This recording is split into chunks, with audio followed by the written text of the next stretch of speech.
Able already this season, yet they're still in the hunt for a playoff spot. They sure are. Bobby Valentine's had to mix and match, as you said, 20 DLs, and 11 of these guys have made all-star teams at one time or another. But they've managed to still be very productive offensively. They got to get their starting pitching in line, and like you said, they're only 2 games back in the wild card, so they got a long way to go. The Yankees, meanwhile, they've had some adversity as well. Mariano Rivera's been out. Now Pettit and Sabathia are up. Brett Gardner's been out. And they've got the best record in all of baseball heading into the All-Star break. Yeah, they've done it with depth. 7 of their players in the offense have at least 10 home runs. 4 of their starters have at least 8 victories. And when you build a team, you build it up the middle. So their strength comes from up the middle. They're 4 All-Stars. CC Sabathia, starting pitcher. Their double play combination, Derek Jeter, Robinson Cano, and their center fielder, Curtis Granderson. Strength up the middle, depth, and consistency has built their record. And Jeter, of course, always one of the constants for the Yankees. He's down on the field with a Buster Olney. Derek, you come into tonight's game just 1 run short of tying Carl Yastrzemski for 17th place on the all-time list for runs scored. What's it been like for you to pass these Hall of Famers on some of these lists? Well, like I just told you, I was unaware of that. My job my entire career is to try to get some hits, get on base, and score runs. And I try to be as consistent as possible at it. Sometimes it can be pretty difficult, but, hopefully I can score a run. Tonight, John Lester starting for the Red Sox. What's a challenge in facing him? Well, John knows how to pitch. He throws hard, obviously. He's a power pitcher. The ball moves a lot. He mixes it up well. I think he's really learned how to become a better pitcher throughout the years, and he's a challenge for us. Derek, thanks. Dan, back to you. All right, Buster, thank you. Jeter's got very good numbers, by the way, against Lester. Another sellout tonight, of course, at Fenway Park as the Yankees and Red Sox wrap up the 4-game series. John Lester, 5-5 on the season, and making his way in from the Red Sox bullpen toward the field to take on the team that's hit more home runs than any other team in baseball this year. Yankees and Red Sox are coming up.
Ballboard.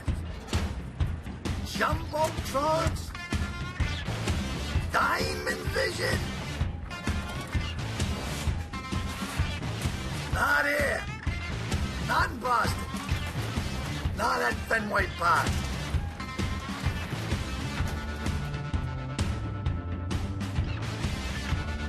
Doing it by hand for 100 years.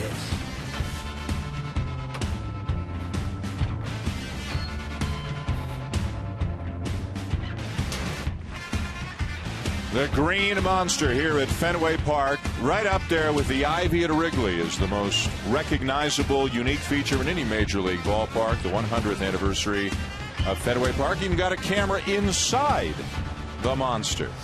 And that's what the shot looks like. From the Monster, looking back toward home plate. Beautiful night to wrap up the first half of the baseball season. The Yankees and Red Sox finishing up a 4-game series. Joe Girardi's Yankees at 51-33 have the best record in all of baseball. And here's a look at the Yankee lineup tonight, presented by Taco Bell. This team has hit more home runs than any other team in baseball. Derek Jeter is going to lead it off, hitting over 300 on the season, and as mentioned a few moments ago, very good career numbers against John Lester in his career. Alex Rodriguez, not so much, just 6 for 35, $176 against Lester in his career. Robinson Cano is on a tear, a 14-game hitting streak, and all of a sudden he's up to 20 home runs on the season. Bobby Valentine told us pregame, Oro, he needs Lester and Beckett to be Lester and Beckett. What does he need from John Lester tonight? 4-game series. Beckett started off and he was rocky. John Lester needs to finish this series off and get them a split so they can go into this all-star break with some momentum. Lester needs to command the inside part of the plate with his cutter and also live on the outside part of the plate to keep the ball away from the Green Monster. Defensively behind Lester tonight for the Red Sox, Ryan Sweeney just came off the DL for the second game of the doubleheader yesterday. Had a toe injury. He's in there tonight. And starting in center field, Mauro Gomez for Will Middlebrooks, who's got a bad hamstring. Pedro Siriaco for Dustin Pedroia, who's on the DL with a thumb injury. Jared Saltalamacchia behind the plate for the Red Sox tonight. The Yankees took the first two. The Red Sox got one back in the night game of the day-night doubleheader last night. It is a lively crowd and a full house here at Fenway as Derek Jeter gets set to step in. Angel Hernandez is your home plate umpire tonight, with Mark Carlson, Ed Hickox, and Tim Timmons working the bases. Jeter is ready. Lester is ready, and it's time for baseball here at Fenway. And a fastball at 94 into the knees for a called strike. Jeter hitting .304 on the season, turned 38 a couple of weeks ago. Second in the American League in hits with 108. And so often a dangerous hitter to lead off the ball game. Elias telling us he's batting .388 this season when leading off in the first inning.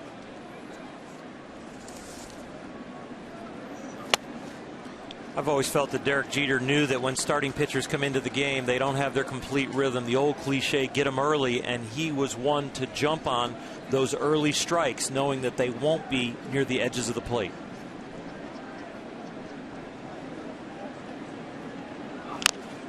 Fouls it off, 2-2.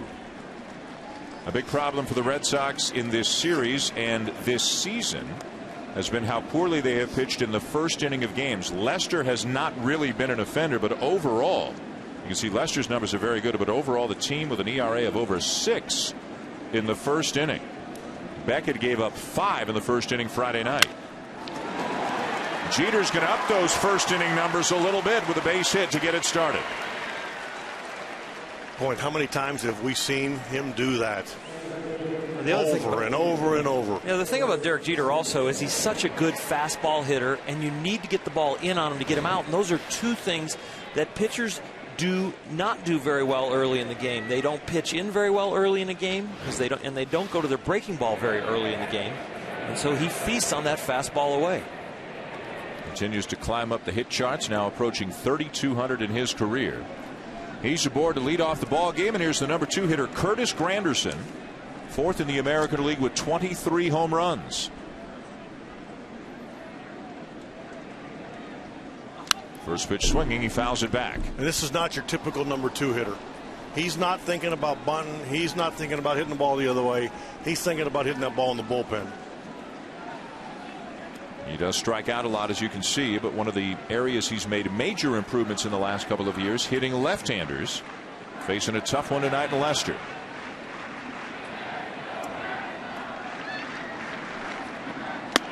Terry is someone who managed both Leicester and Saltalamacchia. Tell us about Leicester's ability to hold runners and Saltalamacchia's ability to throw them out. Well, Saltalamacchia has a very strong arm. It can get erratic at times. Leicester, as far as holding runners, he worked on it so hard a couple years ago. That was one of his goals in spring training, and he got worse.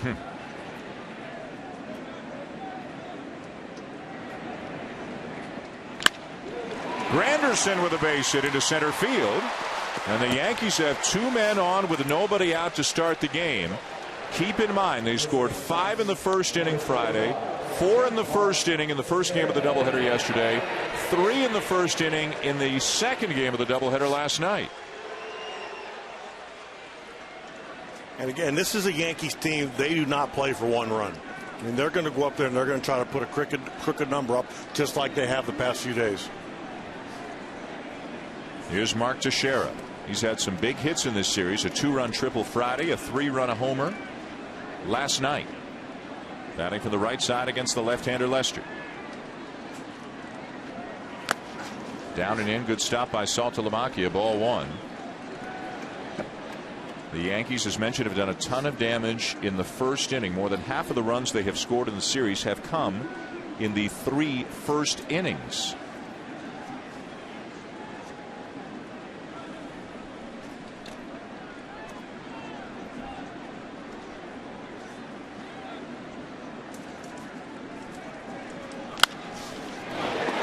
It's a fair ball down the line into the corner.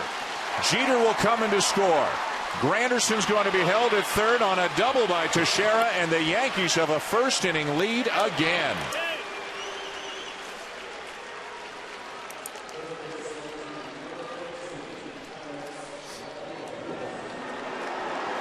Derek Jeter telling Buster Olney his job's to get hits and score runs. Mission accomplished on both counts here in the first inning. Just tied Carl Yastrzemski, Red Sox great, for 16th on the all-time runs scored list. He's 13th on the all-time hits list. And the Red Sox are on the ropes early again. And they're playing the infield back, obviously. Again, they want to prevent the big inning. They'll give up 1 to get an out. Alex Rodriguez. Slow breaking ball in the dirt for ball 1. A-Rod hitting .270, 13 home runs. As you saw when we showed you the Yankee lineup, he has struggled in his career against Leicester.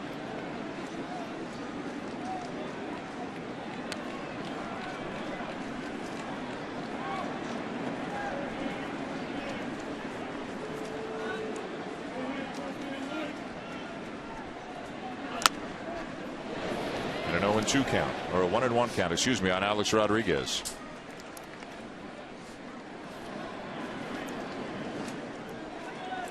Smiles all around when you score in the first inning, at least on that side of the field. The Yankees continue to do it. The Red Sox continue to fall behind. Their starting pitchers have now given up at least 1 run in the first inning in 12 of their last 14 home games. Talk about taking the crowd out of it a little bit too. Popped him up back of the plate.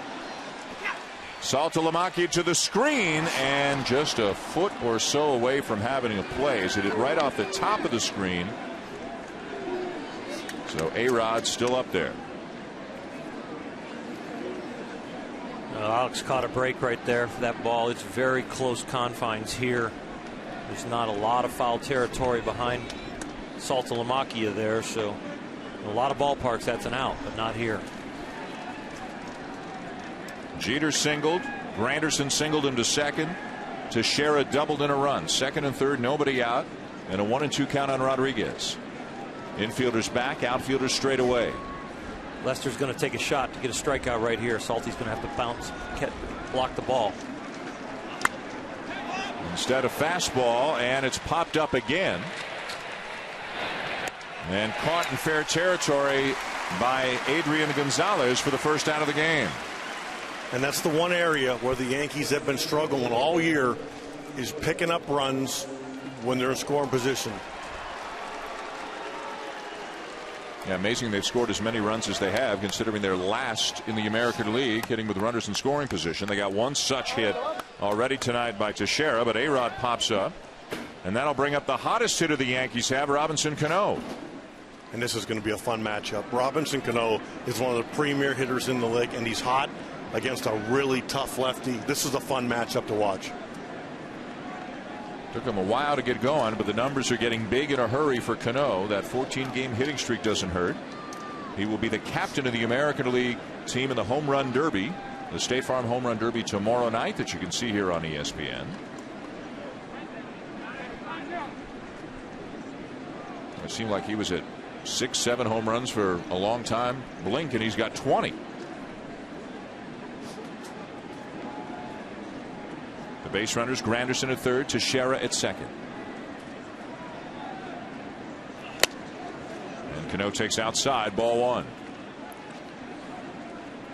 But as good a hitter as Robbie Cano is, you could see, and that ball was a foot off the plate, how much movement he had. I mean, Lester's not a very comfortable at bat for a left-hander. See how Cano is struggling. He's one of the worst defenders on the team this year, hitting with runners in scoring position, although his numbers have improved a lot in the last couple of weeks. Slow curveball down and away, and a 2-0 count on as dangerous a hitter as there is on this team, and some would say in all of baseball. Well, Nick Swisher on deck, switch hitter. He's going to hit from the right side. That would make it a little easier to get a double play ball if they decide to pitch around Cano right here and load the bases. Could be an unintentional intentional walk. Off speed again, another curveball, and it's ball three. The philosophy here with Lester and the Red Sox is that if Cano wants to get himself out on a pitcher's pitch, they're going to let him, but they don't look like they're going to give in. Bobby Valentine, one of the best hitters in baseball up there, probably going to set up the double play here with a pitcher's pitch to the black or even a ball over in the right-hand batter's box.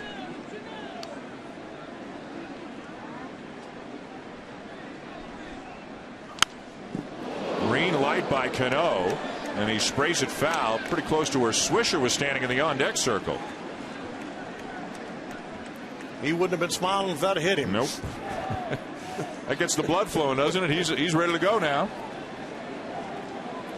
I got to believe that'll be the last fastball Cano sees. That ball was a good 6-8 inches outside, and he was kind of emergency swing. He was cheating for sure and just fouled it off. Second and third, one out. 3-1. In there for a strike, full count. He threw his cutter front door there, threw it at Cano's front hip, and he had lived away. This was an outstanding pitch. Looks like he's going to hit him and just barely nipped the corner. A-Zone had it a ball, but he got rewarded. See the spin on that ball is cutting it back to the plate. But he showed Cano both sides of the plate, so he's got a chance to get him to maybe chase something off the plate right now. Yeah, it's an interesting mind game right here, because is he going to come back inside because the possible inside fastball cutter could give him a pop-up, or is he going to take him away with that cutter and run him off the plate?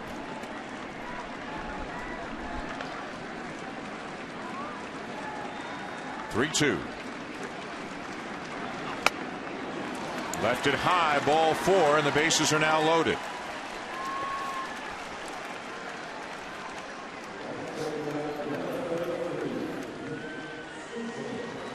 Bobby Valentine looking on, just one out in the inning, a run in already, and here's Nick Swisher. He'll bat from the right side against the left-hander Lester. This is Swisher's weaker side, hitting .257 overall, hitting .229 from the right side, and more power from the left side as well.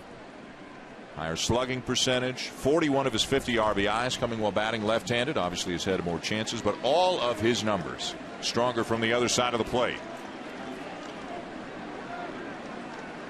A chance for a big inning here in the first for the Yankees. Curveball for a strike. And not only a chance for a big inning, but a chance to drive Lester's pitch count up. And that's what the Yankees do better than anybody in baseball. Granderson, Teixeira, Cano aboard. Jeter's already coming to score this inning. The 0-1. Just missed the outside corner.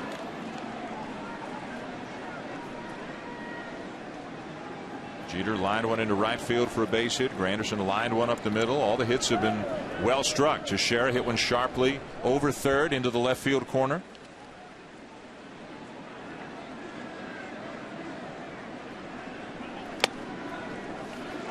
Two and one.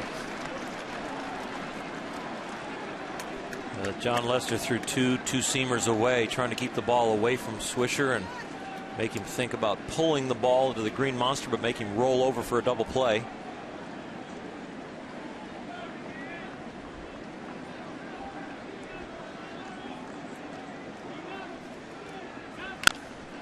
And a bouncer to third. There's one. And skipped across the infield. Safe at first is Swisher. As the Gomez throw is about a three-hopper. And instead of an inning-ending double play, a run will come in to score, and the inning will continue. Gomez has not had the best reputation for his ability to field the ball as he come up here.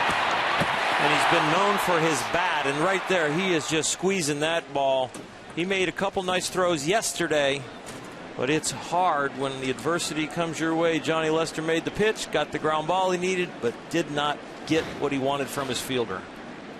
Gomez in his second stint with the Red Sox this year, more of a first baseman by trade than a third baseman. He made his major league debut last month, and he is playing because Will Middlebrooks has a sore hamstring, not on the DL, but this is the 7th consecutive game that he hasn't started. 2-0 the score. Andrew Jones the batter. The scoring on the play for Swisher, a fielder's choice and an RBI. There was no error charged on the play because you cannot assume a double play.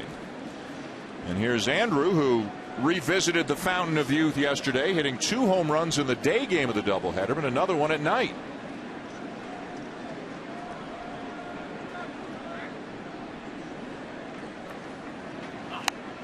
Check swing foul off, and it's 0-2. This is one of the areas, Tito, where the Yankees have really been better than most clubs. Andrew Jones, Raul Ibanez, Eric Chavez. They're bringing quality veterans off the bench, and they're getting contributions. You know, and they've got guys that used to be everyday players and have come over to the Yankees and have accepted their role and not only been professional about it, but they've been really productive. That's not the easiest thing to do.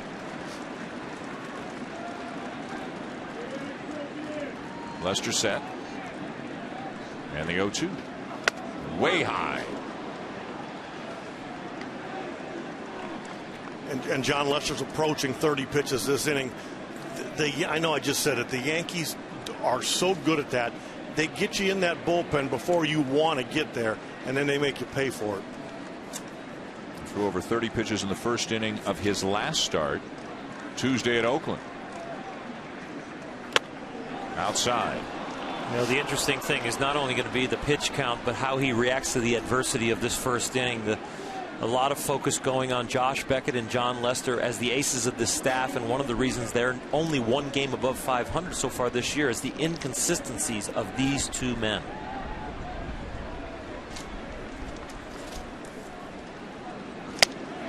Swing and a miss to get him and end the inning.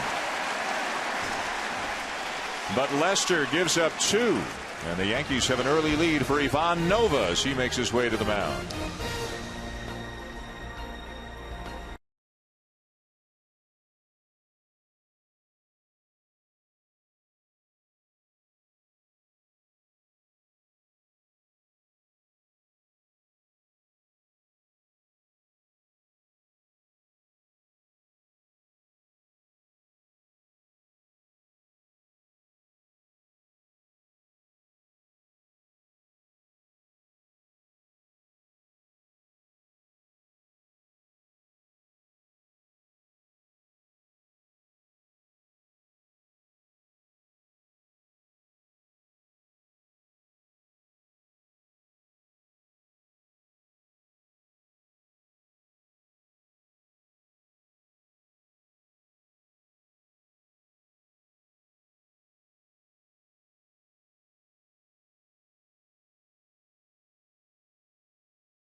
Sometimes you gotta live Moss. And in part by the Lexus CT Hybrid, miles from ordinary. And you could say the same about Fenway Park as you see the growth and evolution of this ballpark over the last 100 years. Here's how it looks tonight on this beautiful night, 100th anniversary of Fenway Park. First-year skipper of the Boston Red Sox is Bobby Valentine. And let's check out the lineup for the Red Sox tonight. Presented, of course, by Taco Bell. They've gotten some major contributions from some unlikely sources like Nava at the top of the lineup, Cody Ross. One thing they can count on, the production from David Ortiz. And look at what he's done against the Yankees this year, 12 for 17. Adrian Gonzalez has heated up. He's on an 18-game hitting streak, batting .377 over that stretch. And Jared Saltalamacchia, look at the power numbers they're getting from their catcher with 17 home runs on the season. On the mound tonight, a guy or all he does is win, Ivan Nova. He knows how to win. He's gotten a lot of run support over the last 2 years, third most in the big leagues. But when he is given the opportunity to win, he knows how to keep himself in the game and to finish games off for his ball club. So we've got Nova and we've got Nava to begin this game. Here in the bottom of the first inning, 2-0. The Yankees lead as Daniel Nava takes a strike. He was the first guy that Bobby Valentine mentioned when he was talking about how players have stepped up with all the injuries and adversity they've had. He said the guys who have been here have played great. Nava's the first guy he mentioned. The count is 0-2. What is there to like about Daniel Nava? Well, as Bobby talked about, he's had to mix and match with a lot of these guys. Daniel Nava, hitting left-handed, is a really good hitter. Now, he's a switch hitter, but they would much prefer him facing a right-hand pitcher. He'll take a walk, he'll get a base hit, he'll hit an occasional home run. Filled in, done a really good job. And a swing and a miss as Nova gets him on 3 pitches.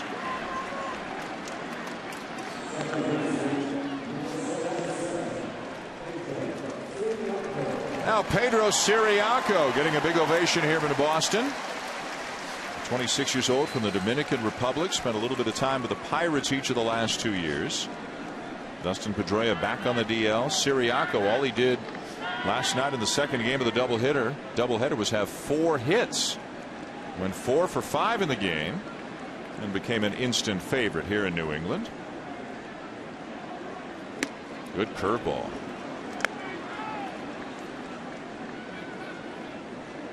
To harken back to the days of Pedro Martinez here when they started chanting Pedro, Pedro, as he made the impact on yesterday's game, the night game.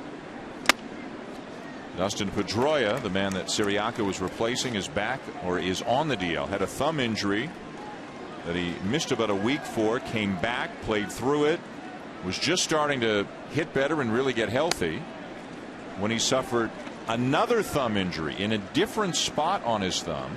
So now Pedroia's gone on the DL, and it sounds like best case scenario is that they'll have Pedroia back in 2.5 or 3 weeks.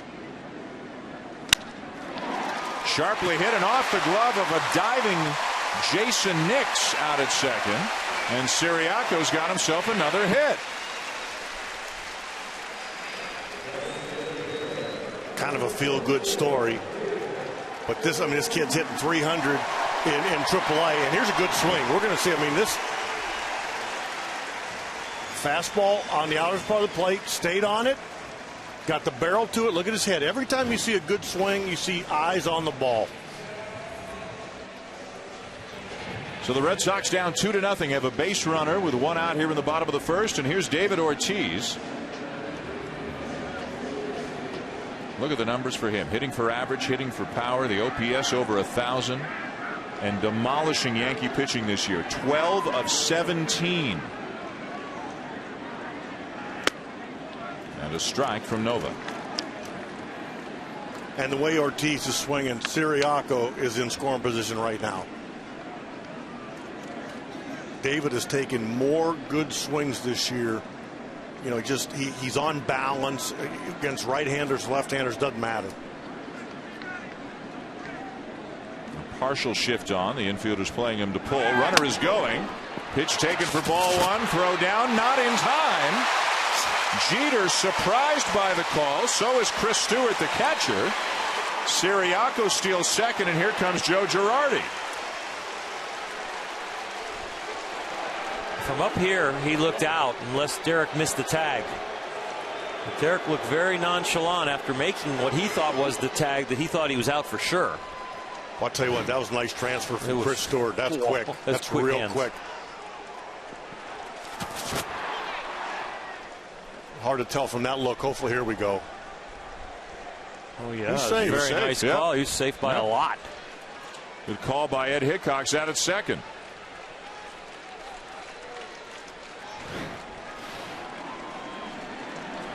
Siriaco bringing some energy into the ballpark with a base hit and a stolen base. 1-1 the count on Ortiz. Swing and a miss. 1-2. Watch how quick Chris Stewart transfers this ball from his glove to the throw. He doesn't have a gun, but the release is so quick that he's probably sub-2 on all his throws to second. He used to be a shortstop, and he releases that ball and transfers it really low. Not a typical catcher release and transfer. Breaking ball in the dirt, blocked by Stewart.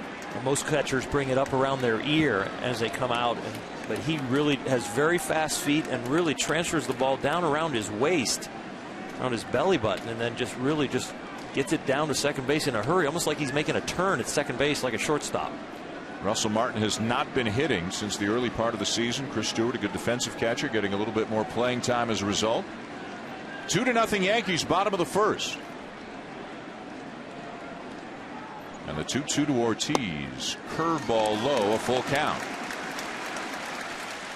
Well, this Red Sox lineup is a lot deeper when Adrian Gonzalez is swinging the bat well. Here with David Ortiz and a man on second, he's going to get a little bit of respect with first base open, but Adrian Gonzalez has been hot of late, his 18-game hitting streak, so this is not a comfortable pitch for Nova and the Yankees.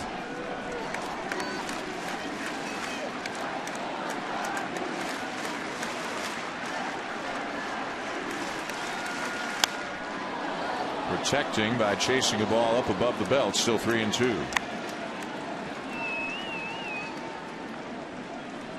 Girardi talking about how not only is Ortiz still such a dangerous hitter, but how smart a hitter he is at this point of his career.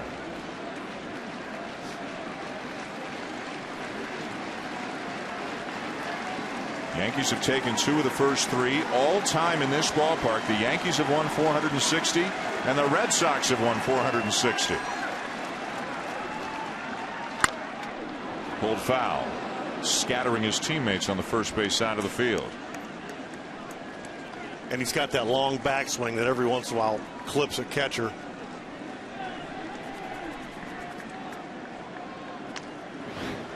He lets go of that bat, and it goes so far behind him. Bang. If he's not fooled on that, that would be a lot more velocity onto that helmet. Siriaco the lead off second. 3-2 again. Pulled foul again. And the more pitches dangerous hitters see, the more dangerous they get. Again, that's a pretty good pitch right there, but he spoiled it. If Nova doesn't make the exact pitch he wants, this ball's got a chance to go a long way.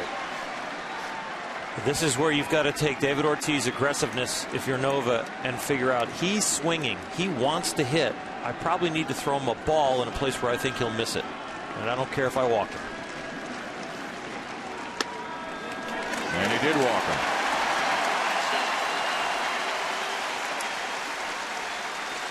Well, it took 9 pitches to get the walk, but David Ortiz got a lot of information from Nova.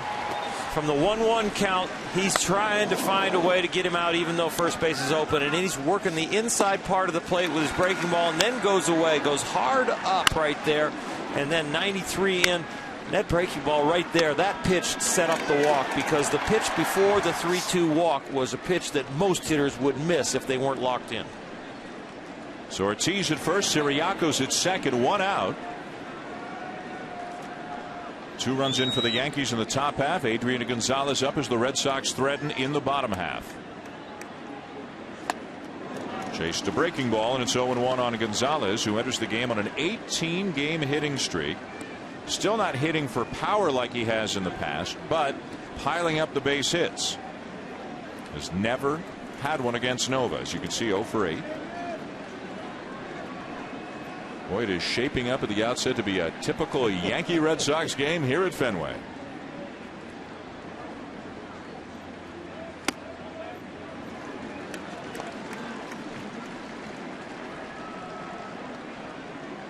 Gonzalez, a guy who, when he came over from San Diego, just figured to be a perfect fit for this lineup, this ballpark.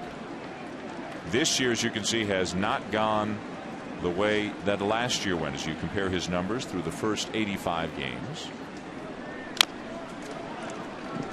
Yeah, but great hitters usually find their level. And I don't think anybody around Fenway or the Red Sox organization is thinking Adrian Gonzalez is not going to put up huge numbers still in his career.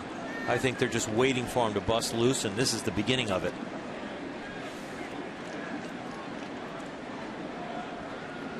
Of course, the lineup looks a whole lot different. No Carl Crawford, no Jacoby Ellsbury. As of recently, no Dustin Pedroia. Very high, 2-2. Bobby Valentine didn't think he'd have a whole lot of nights with Nava, Siriaco, Sweeney, Gomez all in the lineup at the same time. But they have had more players go on the DL than any other team in baseball this year. 20 players, a total of 23 times. 2-2. Swing and a miss, and Nova gets him for out number 2.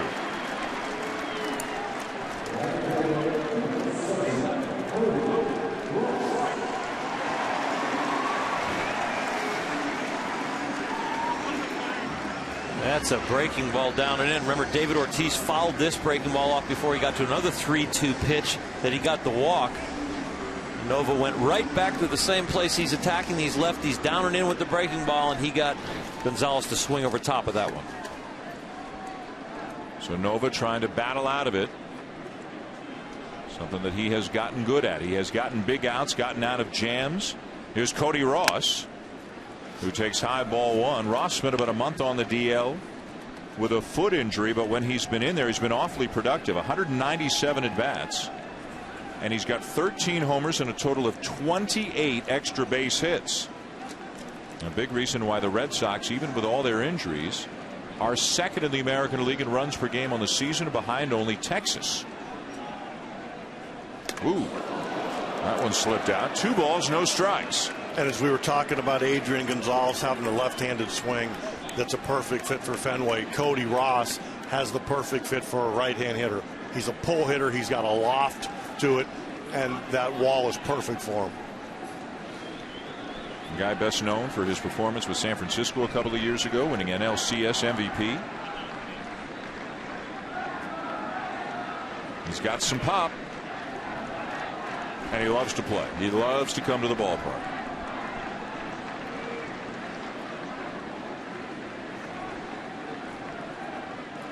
Siriaco out at second, Ortiz at first, 2 down.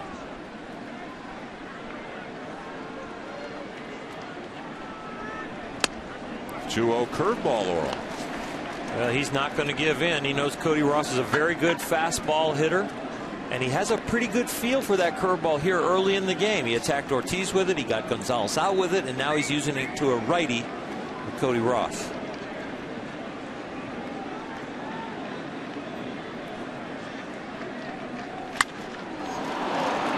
Skies it onto the outfield grass back of second, and Jeter dropped it.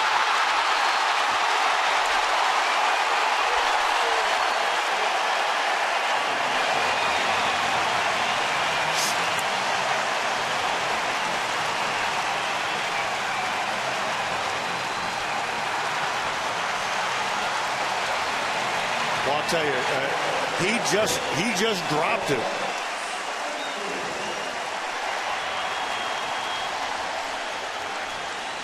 You won't see this very often, and I don't know if I've ever seen it in person.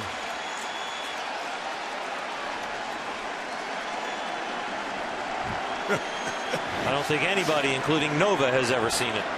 The error on Jeter allows Siriaco to score. Ortiz around to third. Ross is at first. 2-1 the score. Here's Saltalamacchia.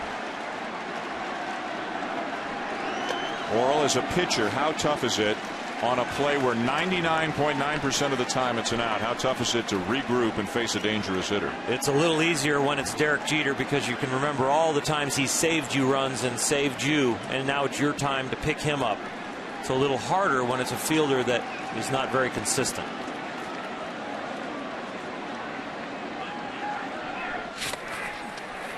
You could see as the ball was in the air that Jeter was battling it. Maybe the wind a little bit going to his left, but you still kind of assumed the ball would have been caught.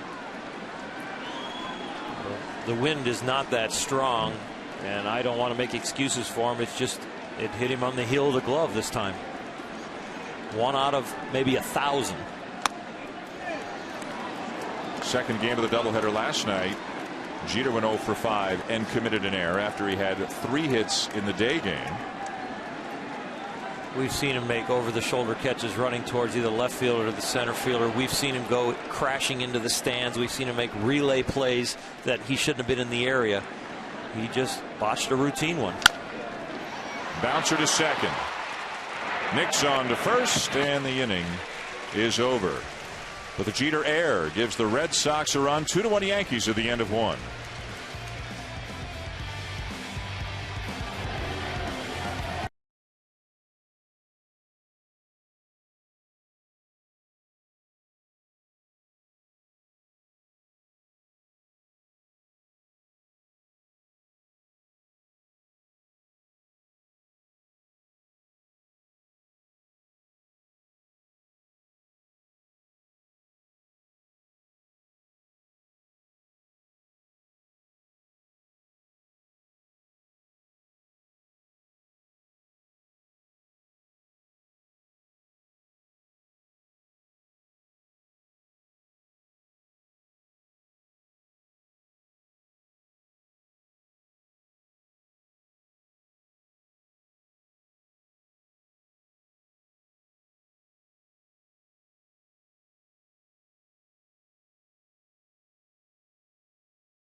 With a 2-1 lead on the Red Sox as we go to the top of the second, a first inning that took 38 minutes and saw 57 pitches thrown. Derek Jeter committing an error that allowed the Red Sox to score a run. Mauro Gomez with what was not charged an error but a bad throw that allowed the Yankees to get an extra run. And here's Jason Nix to take inside ball 1 to get the second inning underway. Nix getting a start at second base tonight for the Yankees. Robinson Cano is DHing. A guy with some numbers against Lester, which has earned him a start here tonight.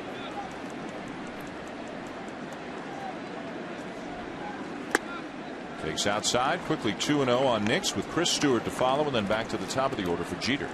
And so often in games like this, if you boot a ball early, you don't want the ball hit to you right away. I guarantee you for the next 8.5 innings or whatever we're playing, you're going to see the best of Derek Jeter.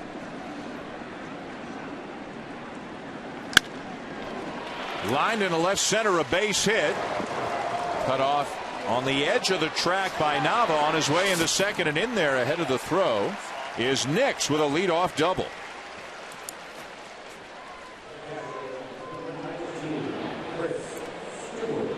And here we go. He gets a ball out over the plate where he can extend his arms.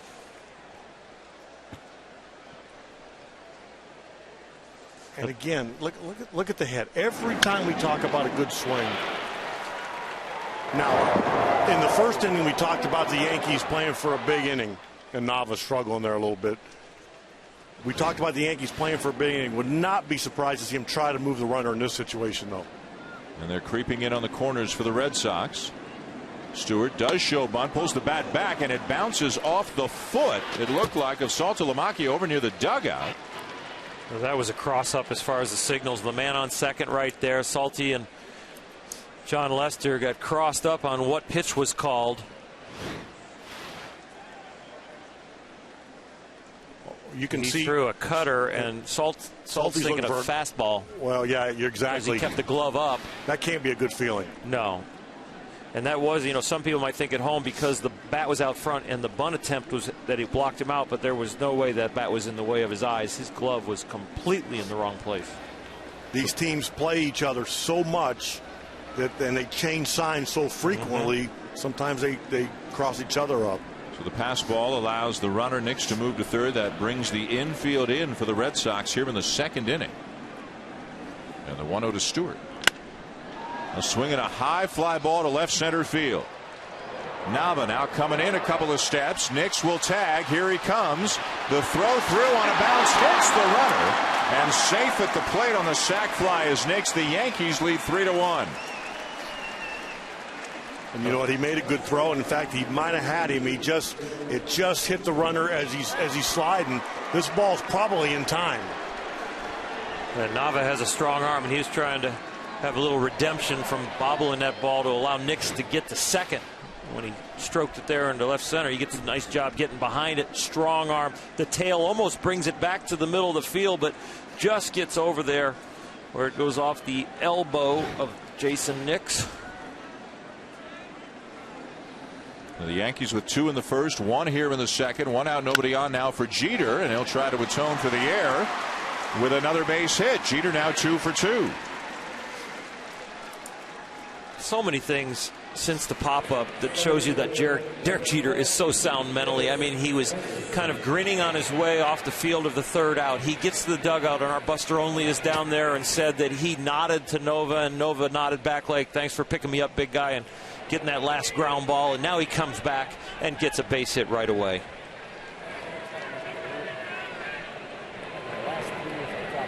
There's a lot of good things in our game, and he's at the top of the list on a lot of those. And you had many opportunities to be across the field from him over the years as manager of the Red Sox. Here's Curtis Granderson. He had a base hit in the first inning. I always felt like the more he had to do with the outcome of the game, the more trouble we were in. And just the respect that you see across the league for the way he approaches the game is league-wide. And he would tip his cap to you right before each game. And I always would acknowledge. The only player I did that with. Well, he and Michael Young.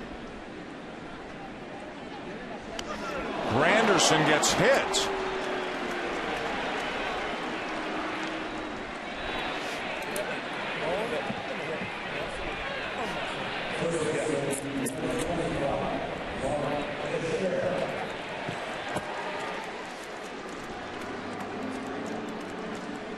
When you're facing a strong lineup like the Yankees with power hitters that feast on home runs, Derek Jeter, the leadoff hitter, loves the ball away. John Lester couldn't get the ball in on him. Granderson likes the ball away. Lester didn't get the ball in on him. Teixeira out over the plate. There's going to have to be a time during this game that he establishes the inside part of the plate. That's not going to do it when you're hitting Granderson. But there's going to be a time where he has to throw strikes inside to these guys so they will get off the middle and away pitches. Mark Teixeira with the batter as Lester bounces one in. Teixeira had an RBI double his first time up, his 54th RBI on the season. That leads the Yankees. Boy, with all the things the Red Sox have overcome in the first half of the year, all the injuries and all the things that didn't go as planned, when your two supposed aces, Beckett and Lester, are having seasons as average or mediocre as they are having by their standards, just so tough for to overcome something like that. It is. They are both individually almost 50 games over 500 each, and right now in total they are 3 games under 500. John Lester 5-5 and Josh Beckett 4-7. That's just not what was expected out of those two, and they both have had good second halves in their career. They're not first half pitchers. They have continued their seasons throughout the second half, and so that's something that the Red Sox can hang their hat on, is that they can get healthy in their lineup and hope that Beckett can get on track and Lester can get on track, because some of the other guys that have filled in, Morales and Dubront, have done a fine job with the rest of the rotation. 3-1. Lester losing his command of the strike zone. Watch the body language out there. John is a competitor, but when things don't go perfect, sometimes he has a tendency to really put a lot of pressure on himself, and it starts to affect his mechanics and his location. Oral, you talked in the open about getting in fastball counts. Yep. This is one of them.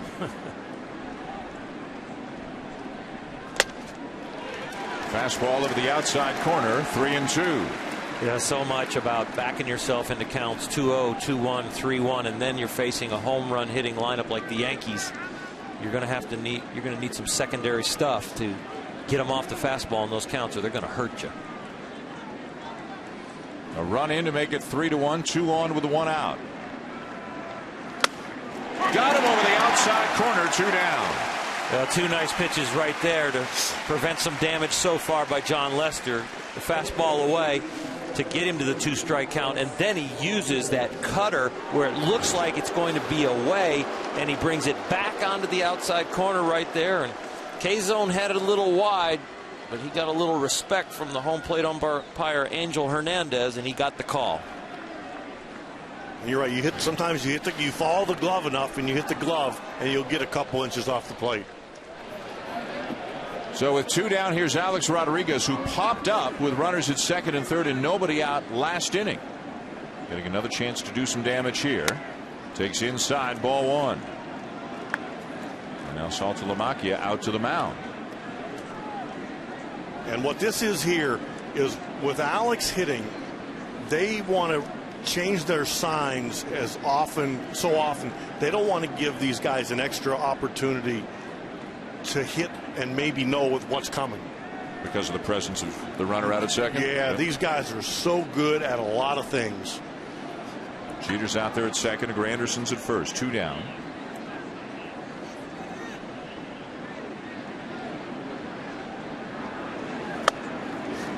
Over the outside corner, 1-1. Terry, weren't there some battles between the Yankees and Red Sox where you would worry about Alex Rodriguez trying to get information from the man at second? Oh, yeah. Jason Varitek at times would go out to the mound, tell the pitcher what to throw, and then come back and not put a sign down. That's how much we respected their ability to do things like that. Steal signs and relay them. 1-2. And it's known around the league that Alex is one of the people that really relies on that kind of communication. We'll wait, we'll step out, we'll take pitches so that somebody like Derek Jeter out there at second can gather that information to relay. Jeter right now looks like he's got something going on with his right shoulder. He's been grimacing and working on that right shoulder a little bit ever since he got out to second base.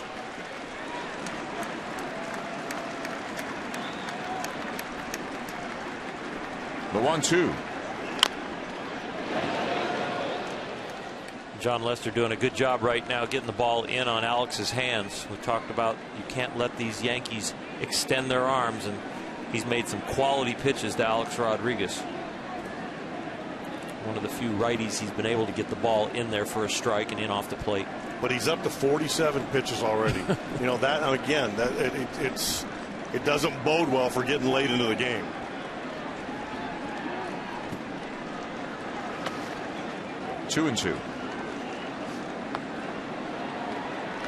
Yankees won 10-8 in a marathon affair on Friday night. Then they took the day game of the doubleheader yesterday 6-1. The Red Sox bounced back and won the nightcap 9-5. Joe Girardi's team is the best record in all of baseball and the biggest divisional lead in all of baseball heading into the All-Star break after this game tonight.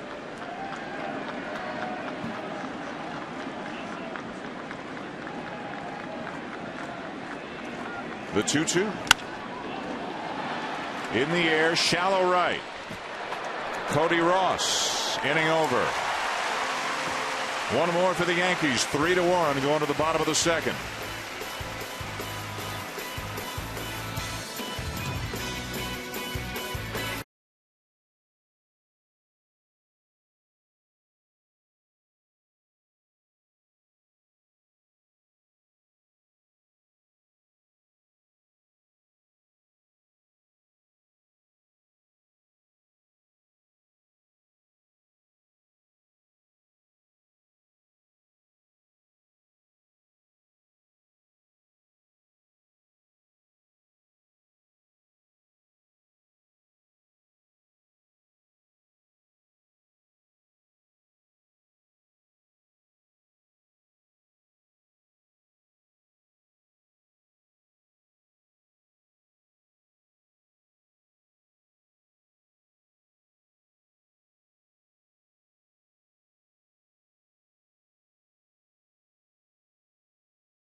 Terry Francona, Oral Hershiser, Buster Olney. Sunday Night Baseball presented by Taco Bell on ESPN. Derek Jeter still bothered by what appears to be some sort of a problem with his right shoulder as we go to the bottom of the second. Grimacing between innings and on his warm-up throws. Back out there on the field. Remember, Robinson Cano is DHing tonight. In a normal situation, they could move Nix over, put Cano in at second, but Cano's the DH right now. So if Joe Girardi needs to get Jeter out of there, it's a little bit more complicated. I mean, he's not stopping. He's out there. Yeah. He's working at every. He's not coming out of this pitch. 1-2 the count on Ryan Sweeney, hitting .290. In under his hands for ball two.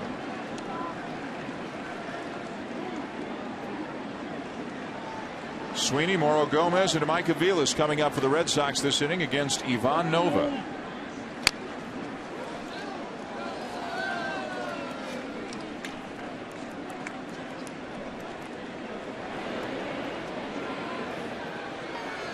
We noticed it in the top half of the inning when Jeter was out at second base after his base hit. Didn't look like there was anything going on the swing.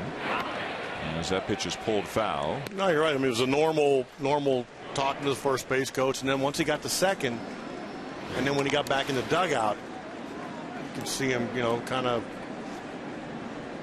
like that. Wow.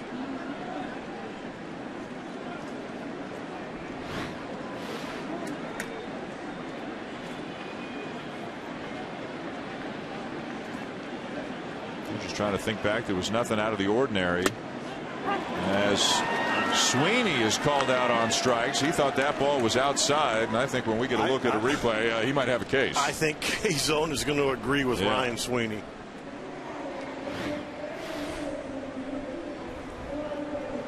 Yeah.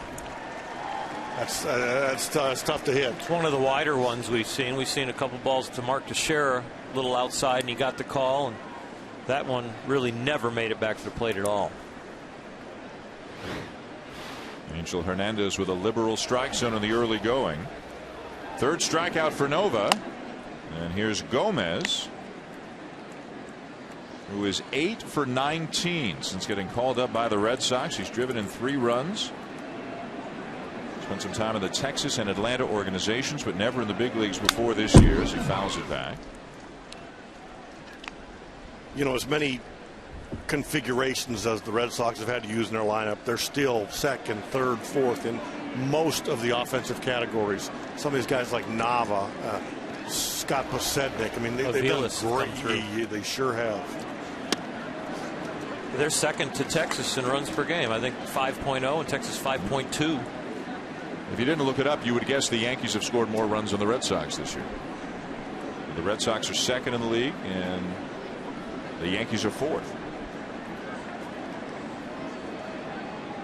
If the Yankees were hitting with runners in scoring position, they'd be killing everybody. Yep. Well, and I think what's scary for the rest of the league is nobody on the Yankees is having a year where it just jumps out at you. No. And you know, sooner or later, 1, 2, 3 of these guys are really going to get hot, kind of like Cano is now. And then what's going to happen? Here's a guy who's done the job with the bat. Shortstop Mike Aviles, second in the major leagues in RBIs among shortstops, behind only Ian Desmond of Washington. Aviles has driven in 43 runs this year.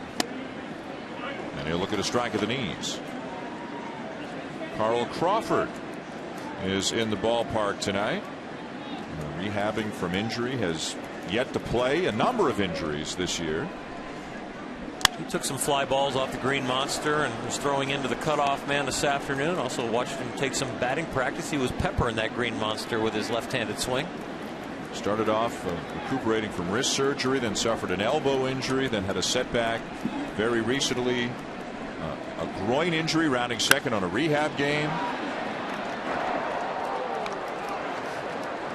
It has been a tough couple of years in Boston for Carl Crawford. A guy they expected to get big production from. And last year had a subpar year, and this year has had nothing at all. Nova strikes out the side here in the second. End of 2. Yankees 3, Red Sox 1.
Sunday Night Baseball on ESPN, but the Yankees leading the Red Sox 3-1.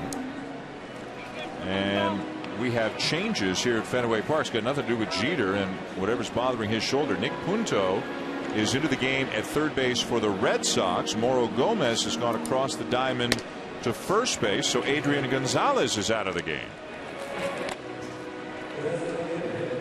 Gonzalez came into the game on an 18-game hitting streak. He's had one at bat. He struck out in that at bat. As soon as we get details, we will get them to you.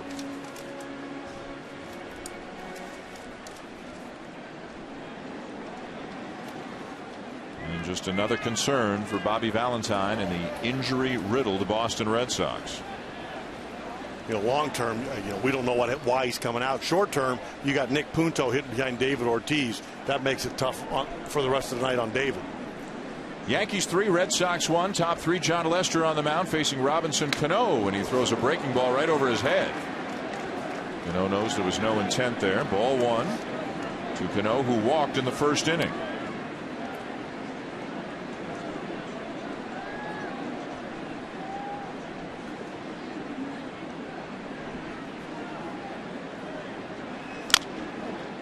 And a bouncer toward first. Gomez unassisted, one down.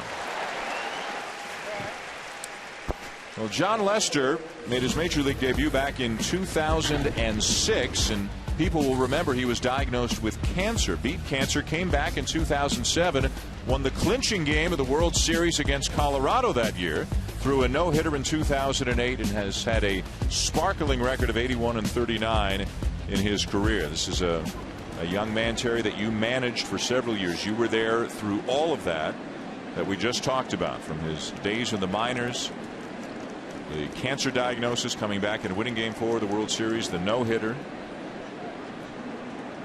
Nick Swisher is the batter. Tell us about the early times, the stage where Lester found out about the cancer and his time getting through that. He was battling back issues, and we went from wondering how he was going to get somebody out or if he could pitch to all of a sudden a life-threatening situation. It's amazing how quickly perspective changes, and we've been through so much with him. It's hard not to feel a little bit paternal when you see these guys come up through your organization and go through what he went through, and you get to know his family and his wife and everything. I mean, certainly wins and losses, that's why we're out here. But when you go through something like he did, it changes in a hurry. How much contact did you have with him during that time? I remember once when you were a manager talking to you, and he was peppering you with text messages. I'm feeling good, I want to come back, and that sort of thing. I told him when he was going through his chemo and his radiation, I said, John, I know people are bugging you. I said, let me know you're okay.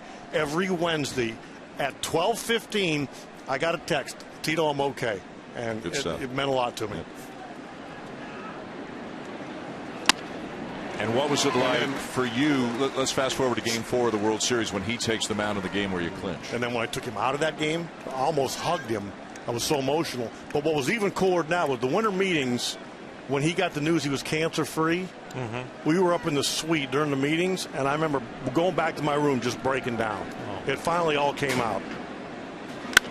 3-2, pulled fair down the line, scoots under the glove of Punto, and Swisher is aboard with a base hit.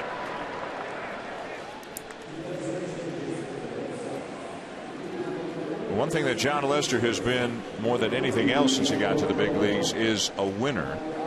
81-39. Look at the names that he's on this list with: Pedro Martinez, Cy Young, Roger Clemens, the only Red Sox pitchers in franchise history to have a better winning percentage than Lester through his first 120 decisions. Been a little tougher to come by, though, for him this year. 5-5 with an ERA of 4.33 coming into the game tonight.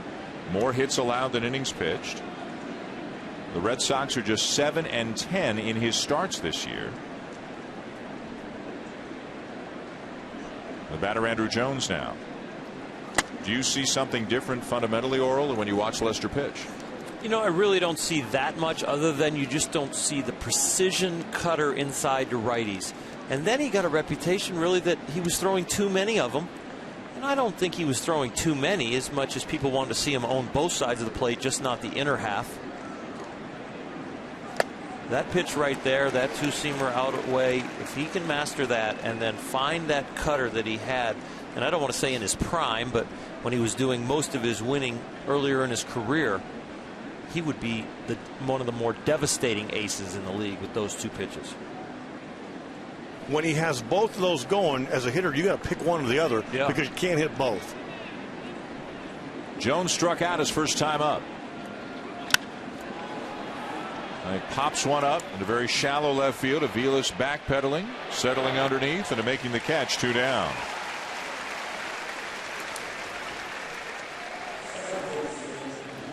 Right now, with Beckett and Lester not really themselves, Clay Buchholz is on the DL. Had a stomach problem that led to some internal bleeding.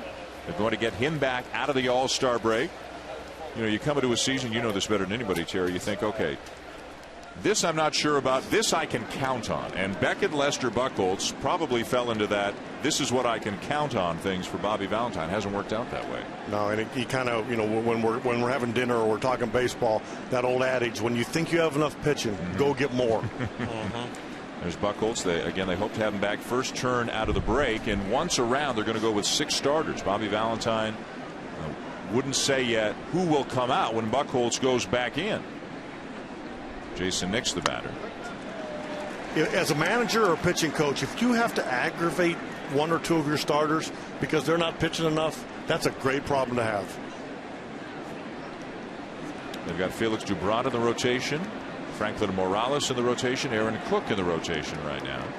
Morales had been very good until yesterday. Bouncing ball to first. Gomez makes the play, and the inning is over. To the bottom of the 3rd. The Yankees lead 3-1.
Taken 2 of the first 3 in this series already. Now, we talked about some of the injuries that the Red Sox have gone through this year. Some of these guys more important than others. Some have been out longer than others, but they've all got one thing in common. You can stamp them injured. Pedroia on the DL right now. Andrew Bailey, almost a forgotten guy. The guy is the closer for this team. They're hoping to get him back in the second half of the year. Ellsbury, when he's ready, says Bobby Valentine. Carl Crawford, hopefully soon. I mean, if some of these guys come back, it's almost like you've made a couple of trades before the trade deadline. And all things considered, with all of these guys injured, should the Red Sox feel happy that they're a game over 500 and only 2 games out of a wild card spot? In my hometown, that commercial looked like, in a wreck, get a check. Boom, and in comes the stamp, and you call the attorney. It does have a little local Vegas feel to it, doesn't it? Injured. Not happy here in Boston. But it's amazing the perspective. Because as Dan just said, you know, the fans here are, you know, woe is me and what's going on, is everybody going to get healthy? And they're 2 games back in the wild card. Exactly. That's 1 good week. it was hard to even put a spin on it with Bobby Valentine in his office for the 15-20 minutes we spent with him. You know, it's Bobby, you should be proud. Bobby, you should be glad. Aren't you happy that you're in this place with everything you've dealt with? And he's still fighting the fight like he expects them to be where the Yankees are. But they've had to deal with an awful lot. Oral, I'm telling you, when you're not way over 500 this town, red lights don't change fast enough. What is it, a hat and sunglasses if you're at a red light? Yeah. Make sure they don't recognize you? Tinted windows coming in handy when you're the manager of the Red Sox, huh?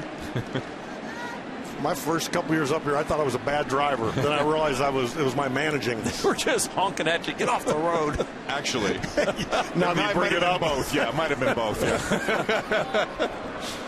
3-2 to Nava, and a hanging breaking ball hit sharply out to Nix at second, one down. Well, the good news potentially is that Carl Crawford is doing some baseball activities right now. This is earlier this afternoon here at Fenway. The most recent injury, the groin problem, suffered while on injury rehab, but out there doing some hitting, taking some fly balls. And I think the jury's still out amongst Red Sox fans. Even if he's healthy and comes back, what will they get from him? Is the Carl Crawford who was so good for so many years with the Rays? And Siriaco looking to bunt his way aboard and had to do one heck of a dance to get out of the way of that pitch. I don't know if Bobby's coming out to say, are you okay, or didn't that ball hit him? It looked like he was shaking off his left hand, which that's his bottom hand. That could be hit by pitch. But well, Siriaco didn't sell it very well. No, if it he did could have got up and.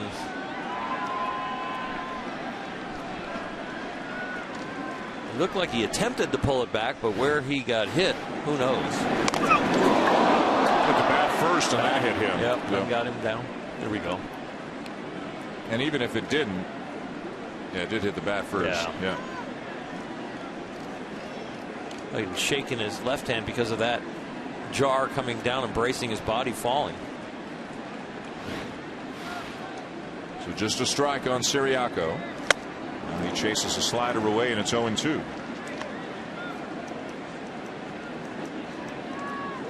Well, the good news, as we mentioned, for the Red Sox is just 2 out of a wild card spot. The bad news is just about everybody else in the American League is in that wild card race right now as well. And the Red Sox have a tough schedule after the All-Star break. And Siriaco hits a bouncer to short, and Jeter can't handle another one. A tough night for Derek Jeter.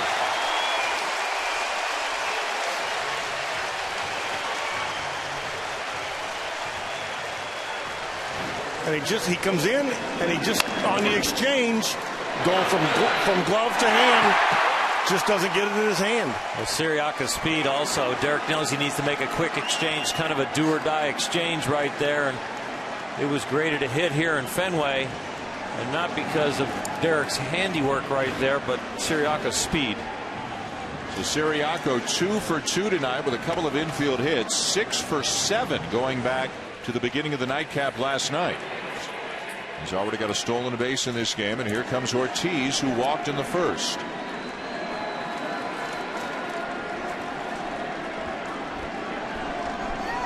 And don't expect David Ortiz, even with 1 out, to see very many pitches over the middle of the plate.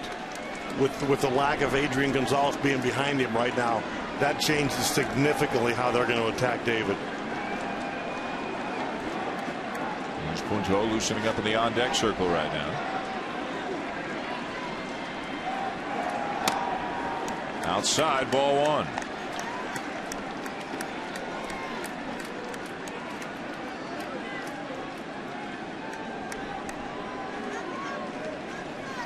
Two in the top of the first for the Yankees. The Red Sox with 1 in the bottom half. The Yankees got 1 more in the top of the second. And now the Red Sox maybe with something brewing here in the bottom of the third. So much has been made of Nova's slider. His strikeouts are up this year, and he's been throwing more sliders, and it's really sharp. But that last pitch, that curveball, is an exceptional breaking pitch also.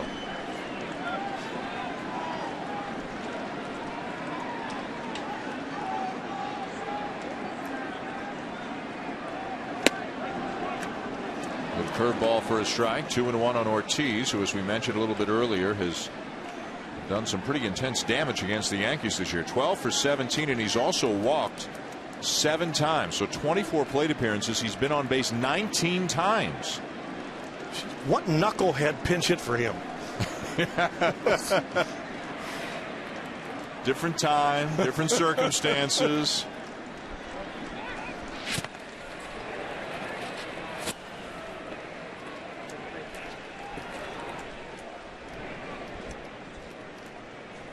That was against a left-hander, right? A couple years ago. Yeah, he was really struggling. Yeah. To David's credit, I mean, he really turned it around. Still going strong. Hit his 400th career home run on Wednesday.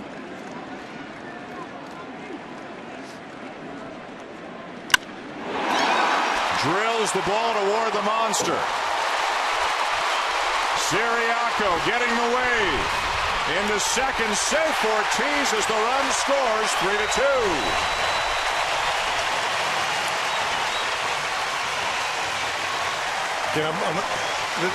This is David, vintage David Ortiz when he's hitting the ball the other way.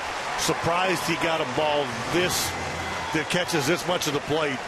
But watch his balance, drives the ball, and he gets out of the box right now. Look at this. Look at the big man get him going. He knows if he's going to get a double, he's got to go. And that's not a slide. That's a car accident.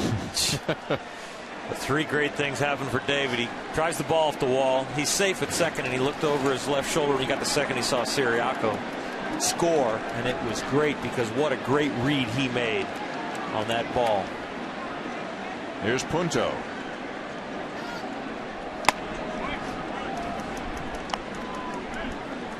For David Ortiz, his 47th extra base hit of the season. He is now the leader in the American League, breaking a tie with Robinson Cano. The RBI for him, number 57. The Red Sox back within a run. Punto's first at bat of the night. And back to David for a minute. What makes David so doubly threatening at the plate is when he has the ability to drive the ball to left field like he's doing. That's when he's also capable of turning on the fastball in and keeping it fair and hitting those prodigious home runs that just backspin over the bullpen.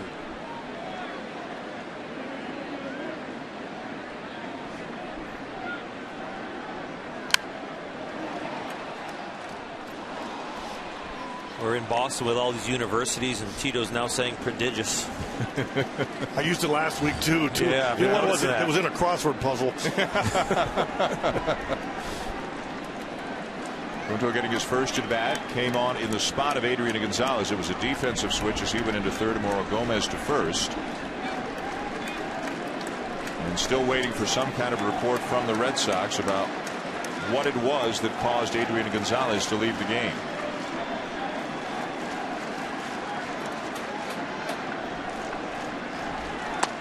High, ball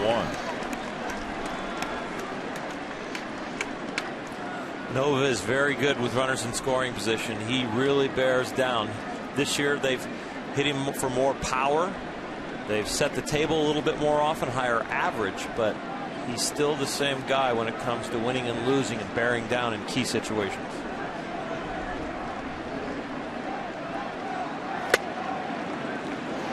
And as we talked about John Lester's pitch count being relatively high early, they've already got Nova up over 60 also.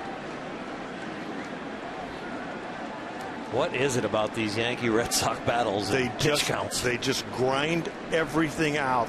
That's, you know, every pitch seems to mean so much.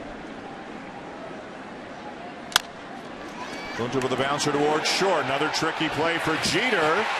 Didn't get him.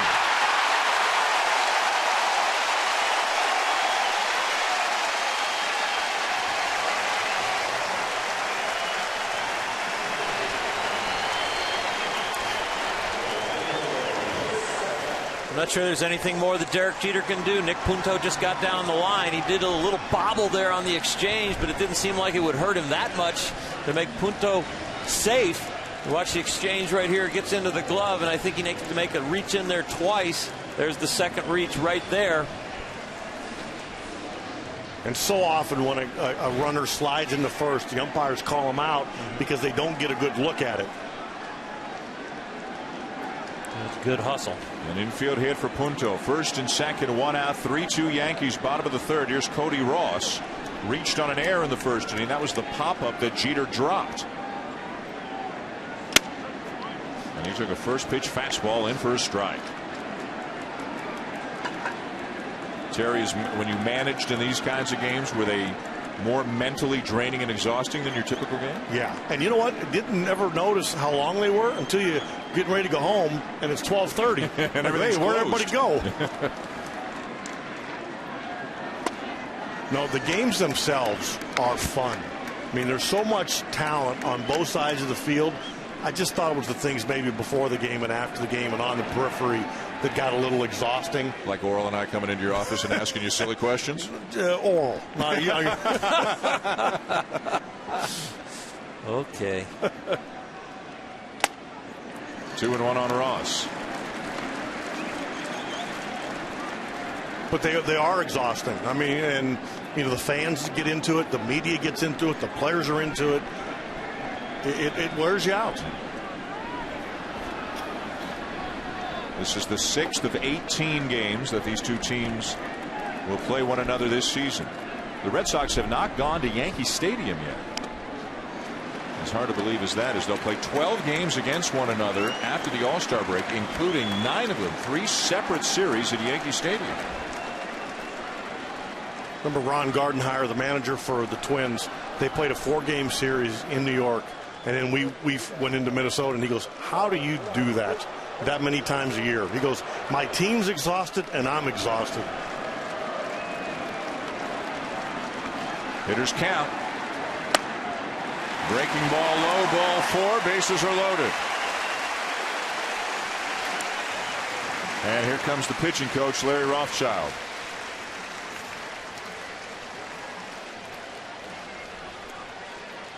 On Tuesday, this year's Major League Baseball All-Star Game will be held in Kansas City. The festivities begin tomorrow night right here on ESPN. The 2012 State Farm Home Run Derby tomorrow night at 8 Eastern. The MLB All-Star Red Carpet Show presented by Chevrolet Tuesday at 4 Eastern on the MLB Network. And then Fox will bring you the All-Star Game at 7:30 Eastern Tuesday night. Mr. Francona will be on his way to Kansas City tomorrow to be part of the Baseball Tonight team. That's right, I'm an all-star. No, you're shaking your head. I'm looking at you. You better not ask any silly questions when you get there. I'm excited. It's a fun atmosphere. It's amazing. I get a little disappointed when I see what you think maybe some players kind of bailing on it a little bit. Tweaked injuries or here and there. Just such a classic game and such a great thing to be around all the best. And more changes today. Here's Saltalamacchia. Bases loaded, 1 out.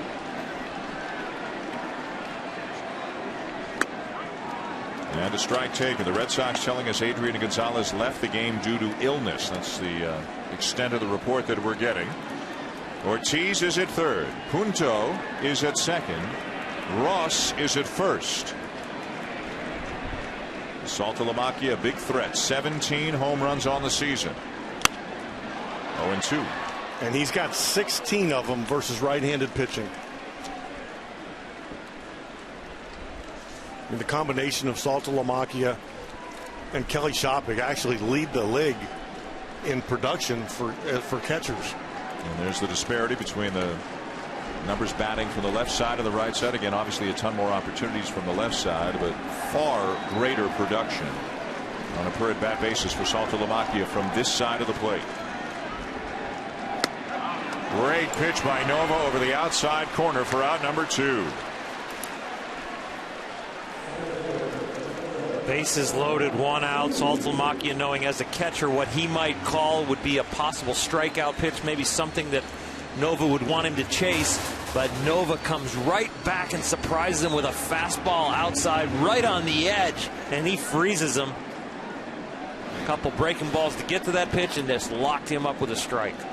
6 strikeouts now for Nova, including one of Ryan Sweeney last inning. Sweeney now up with the bases loaded and 2 down.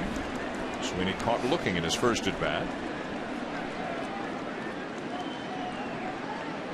3-2 the Yankees lead out, hitting the Red Sox 6-4. We're in the bottom of the third. Another breaking ball and a bouncer down to first. Teixeira unassisted to end the inning. So the Red Sox get one, but they leave them loaded, and they're down a run at the end of 3.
Taco Bell. Top of the 4th inning at Fenway. Yankees 3, Red Sox 2. Chris Stewart leads it off and takes a strike from left-hander John Lester. After Stewart, it'll be Derek Jeter and then Curtis Granderson. Stewart with a sacrifice fly his first time up. Slow breaking ball down and in, a ball and a strike on the Yankee catcher.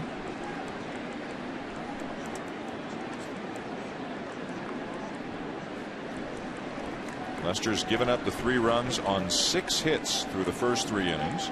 He's also walked a batter and hit a batter.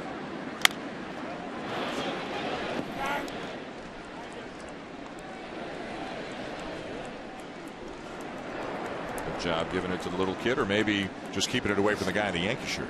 I don't know if he wanted to give it to the kid or just keep it away from the Yankee fan.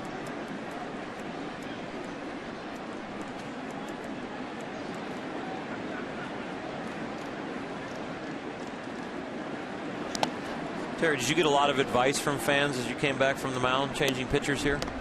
Oh, advice? There's a guy in the 3rd row.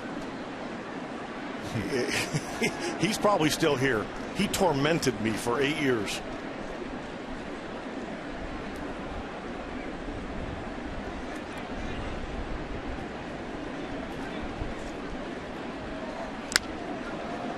Down the left field line, but foul and back into the seats. So you can hear individual fans. Dan, my first year here, and I know I told you, I thought for first 4 months, I thought my name was You Suck. Every time I'd come back to the dugout, that's all I'd hear. All right, you see? Right? No, I think that might be him. Behind the guy in the right there. The guy in the white Red Sox jersey. Yeah, that's him right there. That's the area.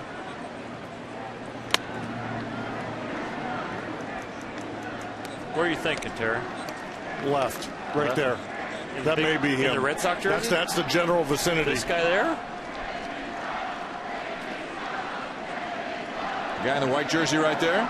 He looks kind of harmless. You know he's going to get a text. Wait till Bobby makes a trip to the mound. He's going to get a text, and he's going to be looking up.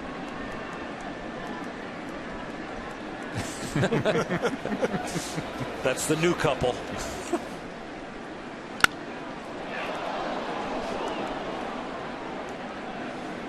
So you'd actually look up and you can tell who was yelling at you? No, I'd never look up. Oh, so that's why you're not sure? No, never. Should we get a microphone down there? Maybe you can recognize the voice. No, man, no, you can't look. We'll do a lineup of Red Sox fans. If I looked up, it'd really get bad.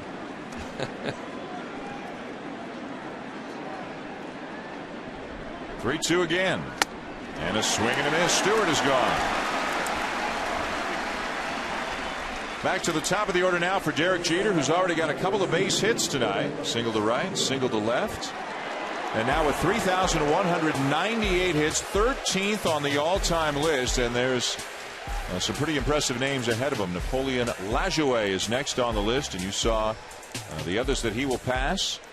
1,058 hits behind Pete Rose. That may be unattainable, but is it realistic for Jeter, who's 38? And who was signed through next season, and it seems clearly wants to play beyond that for several more years if possible. It certainly appears possible that Jeter could wind up 6th, 5th, maybe even 4th, 3rd on the all-time hit list. Elias telling us he's the 4th player 38 or over with 100 or more hits before the All-Star break. He's got 110 already this season, hitting .308 on the year. You know what's going to be interesting? Say he plays 5-6 more years. It's certainly hard to imagine him not being in a Yankee uniform.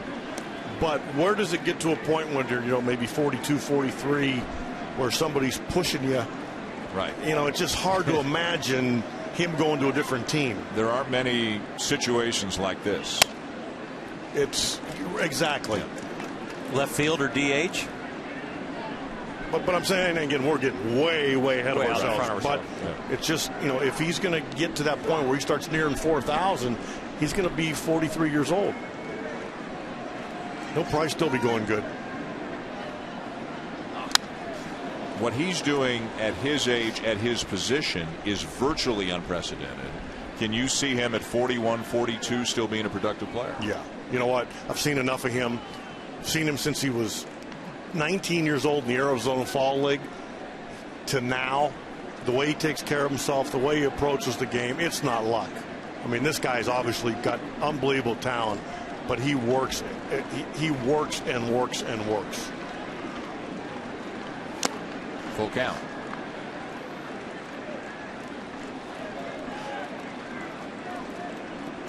Here are the players he has passed already this season on the all-time hit list. Look at that group. And really close to contemporaries, just slightly a generation before.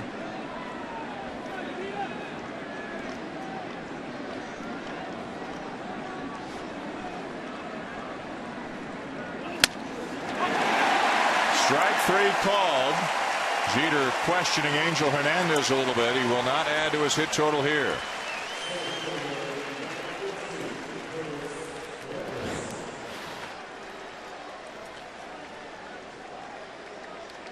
We've seen that pitch from John Lester to Mark Teixeira tonight. It's a cut fastball that starts in that left-hand batter's box and comes in towards the plate and just catches the corner. And that one, K-Zone agreed with Angel Hernandez. So 2 down in the inning. Here's Granderson to take down and away ball 1.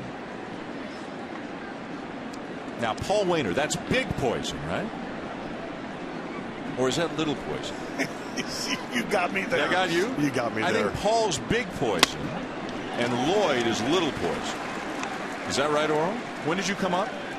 80. No, that's not far 83. 1900. Yeah, not 1853.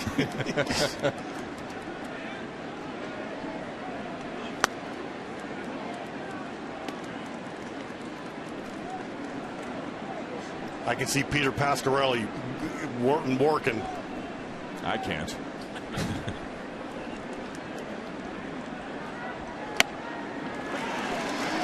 High strike 2-2. Peter Pasquarelli, the chairman of the research department at ESPN, feverishly opening his laptop even as we speak. There he is. Say hi to America, Peter. Strike 3 called, says Angel Hernandez. Lester strikes out the side in the top of the 4th.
Taco Bell is brought to you by Mazda. We believe if it's not worth driving, it's not worth building. Bottom of the 4th inning, Yankees 3, Red Sox 2. Between innings, Buster Olney with the Yankee manager, Joe Girardi. Joe, we see Derek shrugging his right shoulder. What can you tell us about it? I think he just got a little bit of cramp. I think he's all right, and he'll be all right for the rest of the game, but we'll watch it. Nova's got 72 pitches through 3 innings. What kind of options do you have after yesterday's doubleheader? We have a pretty full bullpen. I'm not sure I'll use Boone Logan tonight, but that's about it. But I think our bullpen's pretty full. Joe, thanks. Dan, back to you. And, of course, with the All-Star break beginning tomorrow, they can rest some people. 3-2 the Yankees lead, bottom of the 4th, trying to take 3 out of 4 in the series and extend what is already a 6.5 game lead atop the American League East. Baltimore is in 2nd place. Baltimore losing earlier today to the Angels 6-0.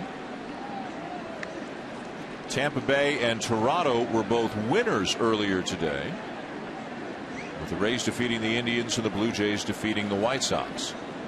Red Sox sitting 4th, a game over 500, 8.5 out in the East, 2 out in the wild card.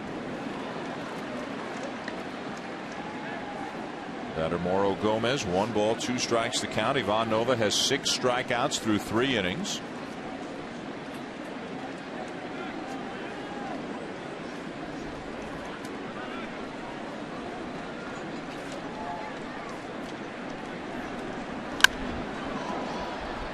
Got a piece of that letter high pitch, but he pops it straight up on the infield.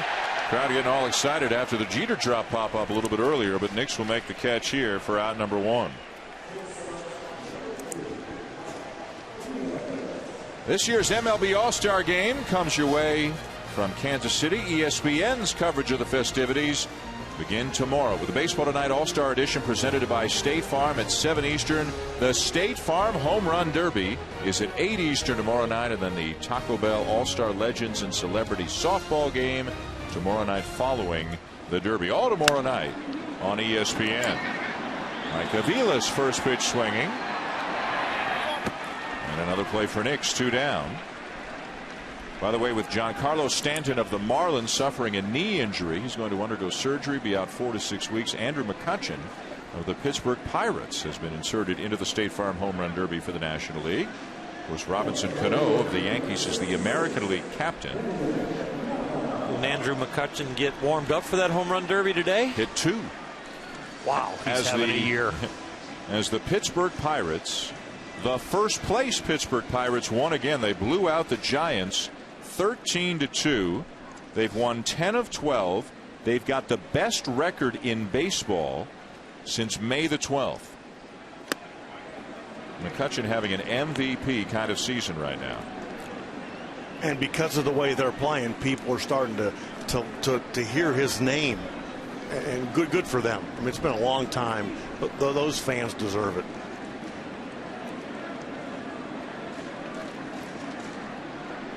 He could use one more bat there in Pittsburgh to help him out. He's got about 1/6 of their RBIs.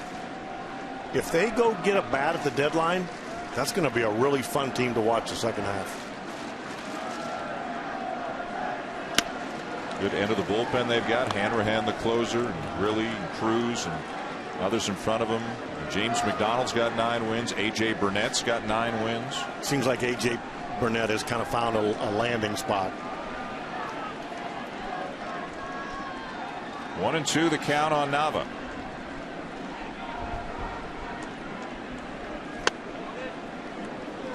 A little bit inside. And what Nova's doing this inning, which he's only thrown about 8 pitches this inning.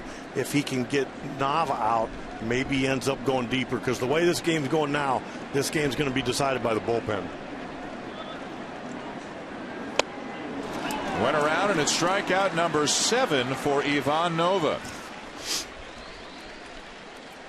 3-2 going to the top of the 5th. We'll see some of the middle of the Yankee lineup, including A-Rod and Cano, coming up.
The top of the 5th inning, Sunday Night Baseball, presented by Taco Bell from Fenway Park in Boston.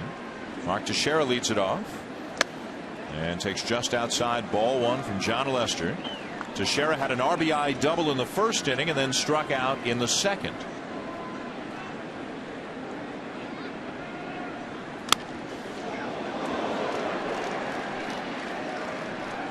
Teixeira with his 54th RBI of the season tonight. Cano's got 51. Swisher's got 51.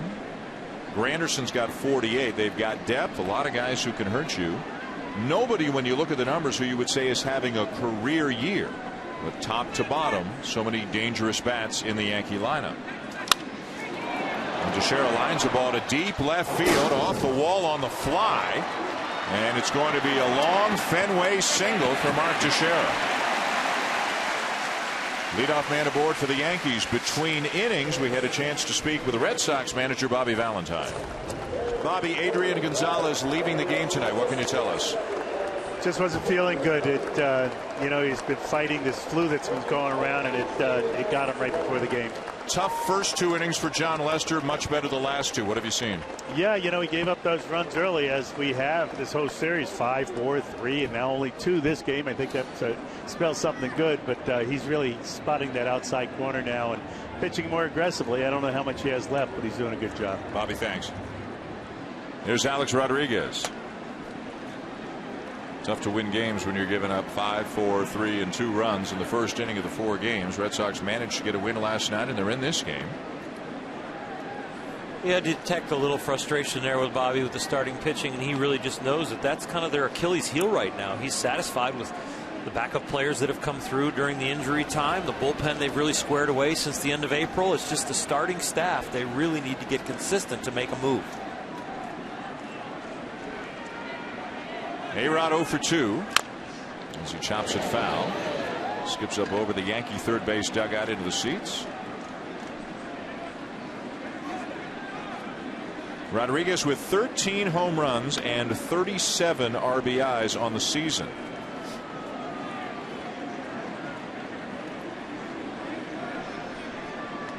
And he's been pretty healthy. This is the 77th game at which he's played, and this is the Yankees' 85th game on the season.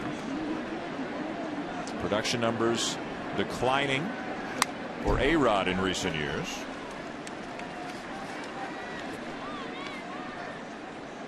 And forgive me, this is the 82nd game out of 85 in which A-Rod has played. And you can see how the batting average, the power, the production, I mean, kind of normal decline for a guy in his mid to upper 30s now.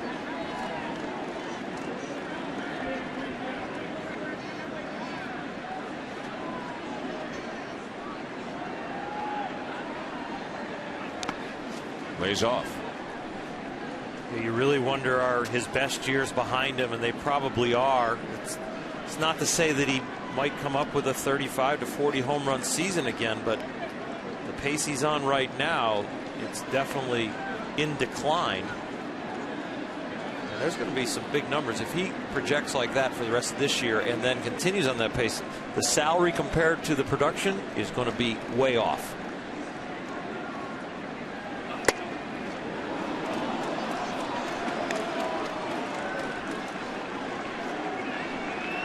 That's why the contract that he has signed. It's a lot of home runs and a lot of RBIs.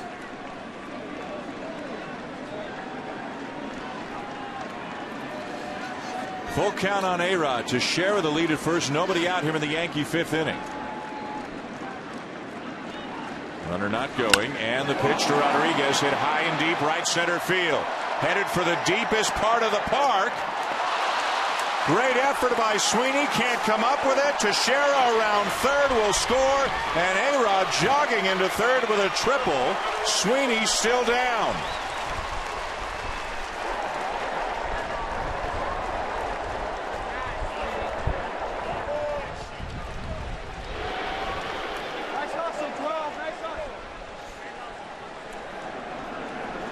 Sweeney just came off the DL yesterday. Suffering from a toe injury. He gave everything he had, went about as far as an outfielder can go to try to catch a ball in a major league park, and paid the price. And what Cody Ross did to get there, to have that not be an inside the park home run. We're going to see Cody Ross take off after this right off the get-go, or Alex gets himself a home run. This is one of the few parks that would actually hold a blast like this.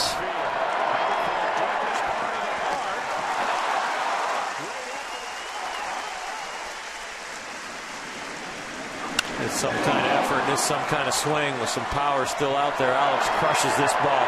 That is it. Ouch. That hurts. Boy, and you worry about him jarring his neck the way that his head hit the. Thankfully, it's padded out there to a certain extent. this outfield. There's a couple places, that triangle out there and down the right field line, you can see more outfielders, especially the visiting players that aren't familiar, look bad at times because there's so many nooks and crannies.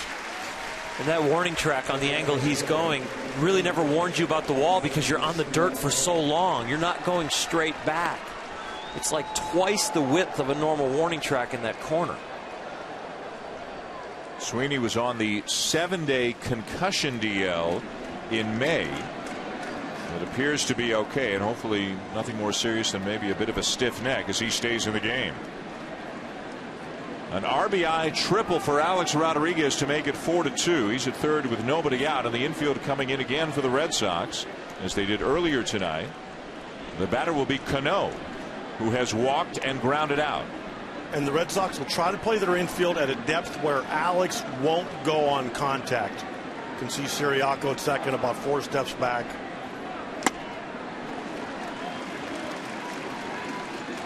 And Alex most likely will see this ball go through on the ground so they can buy themselves 2-3 steps.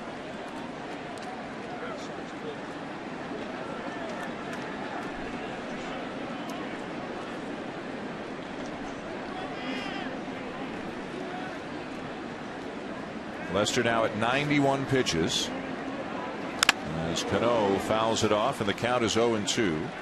And there is activity in the Red Sox pen. Right-hander Scott Atchison has started to throw for a Boston bullpen that since the first couple of weeks has been about as good as any bullpen in baseball, with some exceptions, a couple of them recently, but for the most part kind of an unlikely bunch of Atchison, Albers, Padilla, Aceves, Miller. They have been awfully good as a group. Up and away.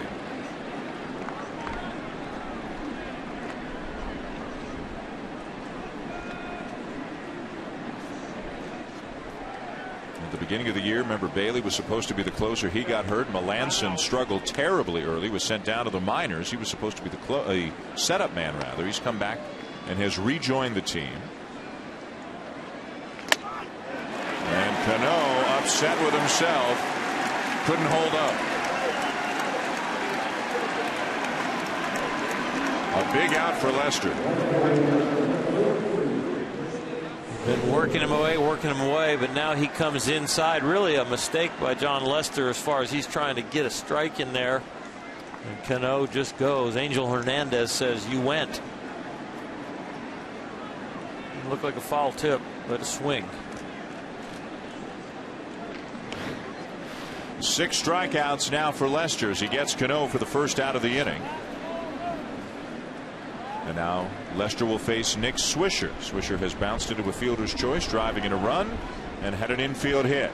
Infield remains in with 1 out, and Rodriguez at third.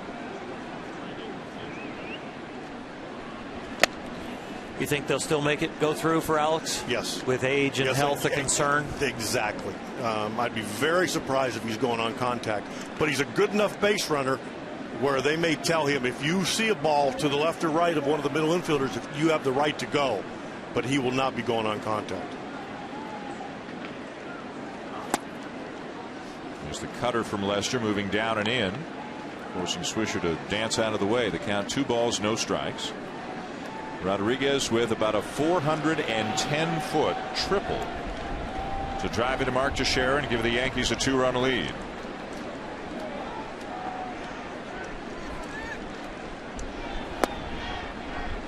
Curveball is low, ball 3. Andrew Jones waits on deck. And when you talk about green lights, this light's as green as it gets.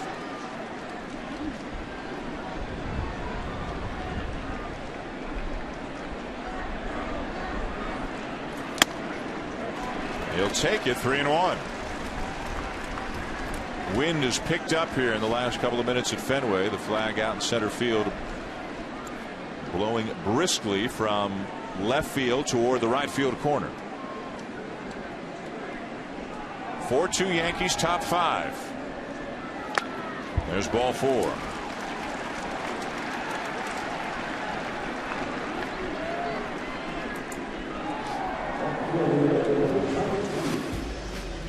Andrew Jones yesterday hit not one, but 2 home runs in the game. The 43rd multi-home run game of Andrew Jones's career. In the second game of the doubleheader, he hit another one off Felix Doubront. Although the Yankees would not win that game, but 3 home runs yesterday for Andrew Jones, giving him 10 on the season. He is the 7th Yankee this year to have double figures in home runs. Talk about the length and depth of that lineup. Pitching coach Bob McClure on the mound, talking it over with John Lester. Atchison looks ready if needed out in the pen.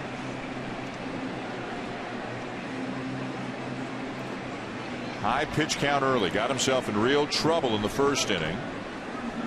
And as Bobby Valentine told us before this inning, like what he saw in the 3rd and 4th better, but the pitch count already high, so not a whole lot of time left here for Lester to straighten this out.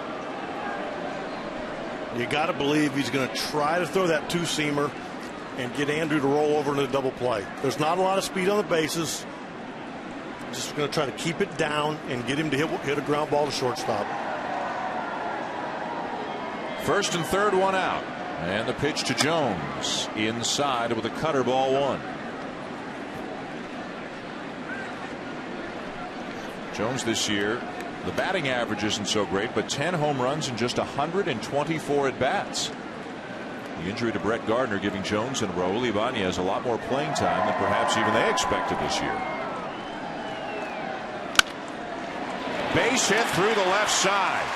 A-Rod will score. Swisher to second. 5-2 Yankees.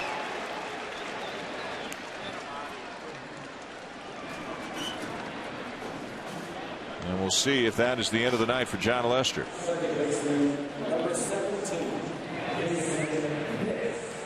Batter will be Jason Nix, and here comes Bobby V. That is all.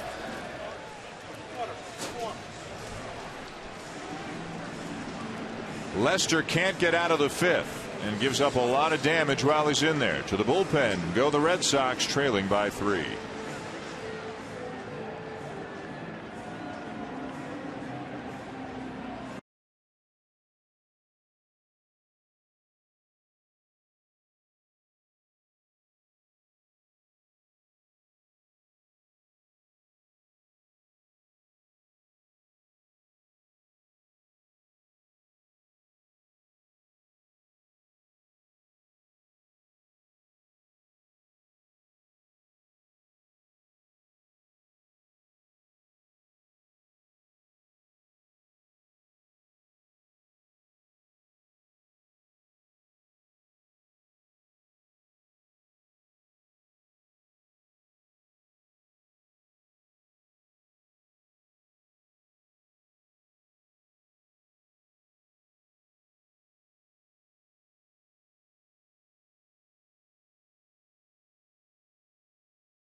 Some of the famous faces and ball players who have called this historic ballpark home over the years. Fenway Park celebrating its 100th anniversary. The Yankees lead the Red Sox 5-2. We're in the top of the 5th. And Bobby Valentine has gone to his bullpen for right-hander Scott Atchison, putting up some great numbers this year. Throwing a lot of innings, an ERA of 1.45, opponent's batting average of just 2.12, and trying to put out the fire here in the top of the 5th inning. The Yankees have scored twice to make it a 3-run game. And there are 2 on with a 1 out as Atchison comes on to face Jason Nix. Nix has doubled and scored and grounded out. Lester charged with 5 runs already, all earned, and the 2 men on his responsibility.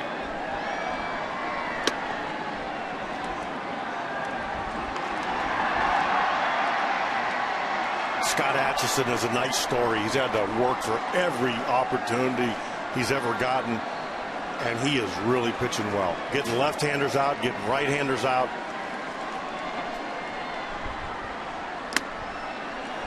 And a strike, 1-1. Correction, 4 of the 5 earned. One of them unearned due to the pass ball on that cross-up between Lester and Saltalamacchia earlier in the game.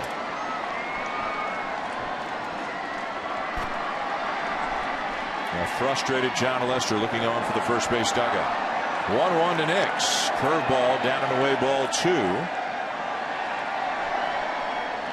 The noise you hear, or may be able to hear, is the wave going on here at Fenway Park, coming down the right field line towards first base right now.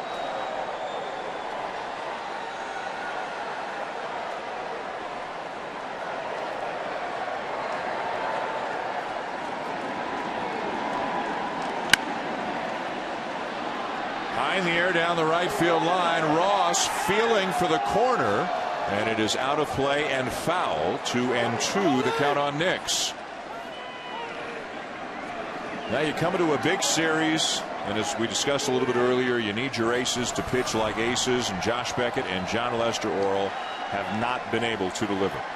No, they haven't, and John Lester in line for a loss right now if it continues the way it is, and that would put them both under 500 for the year, and something they really need to turn around if the Red Sox are going to turn this season around.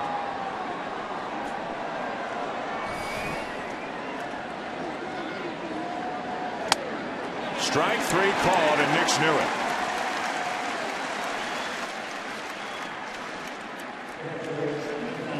The second out of the inning here in the Yankees' 5th. Now Atchison will face Chris Stewart. He's trying to keep his team close, give the offense a chance. Because as you know, Terry, you never know in these games. There's a long way to go. You're right. If he stops the bleeding right here, there's a lot of baseball to be played. In the air, shallow center. And how about Sweeney? A few minutes ago, crashing into the wall, coming on and making a sliding catch to save a run at least and end the inning. Nice job by Sweeney. The Yankees, they'll get 2 and will take a 5-2 lead to the bottom of the 5th.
Boston with Oral Hershiser, Terry Francona, Buster Olney.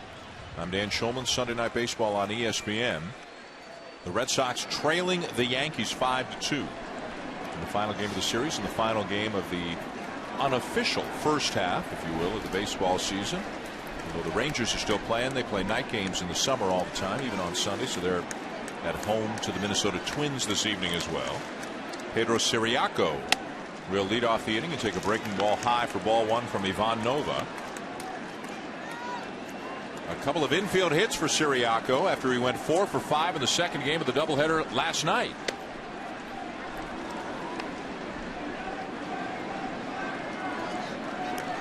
Again, replacing the injured Dustin Pedroia, who says he wants to be back as soon as he can, maybe 2 to 3 weeks. Pedroia's heart always in the right place, always wants to get back and play. I don't know if it makes anything easier for Pedroia to be sitting on the sidelines, but at least the guy who's replacing him is doing a pretty good job right now.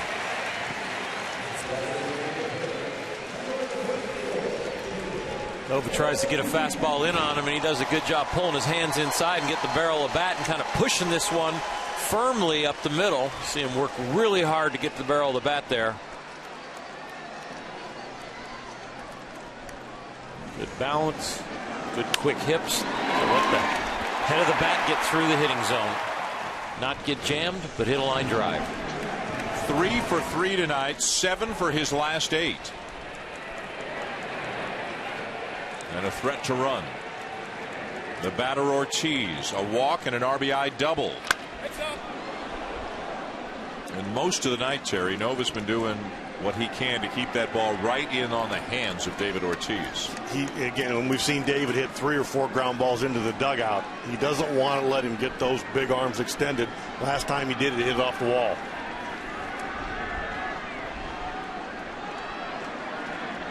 Siriaco being held on by Teixeira.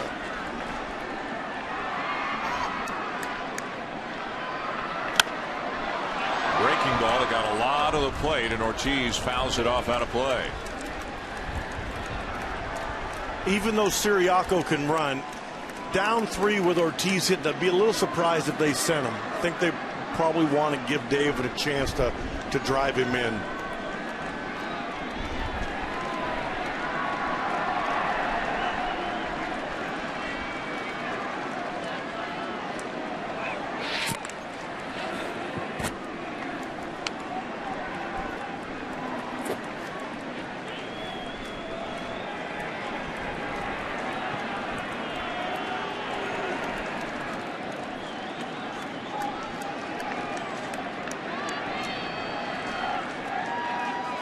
Two. Sharply hit to second. 1 and 2. The Yankees turn the double play.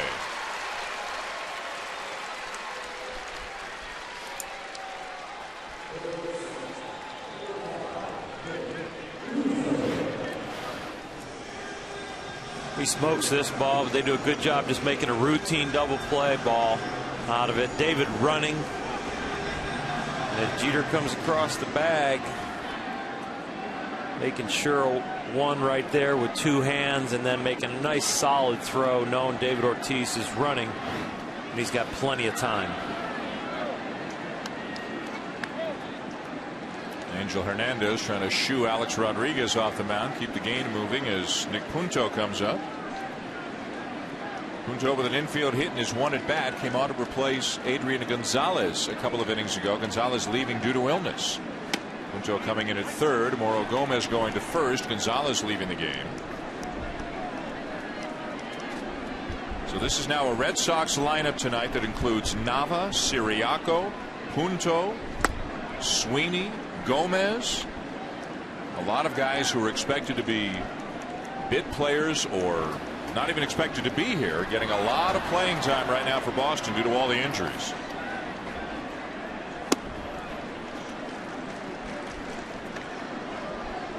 And that's the thing that gives them some hope. You know, these guys have battled, and they're 1 game above 500. There's a lot of bad news around Boston, but they wouldn't be here without this contribution from these guys that was unexpected.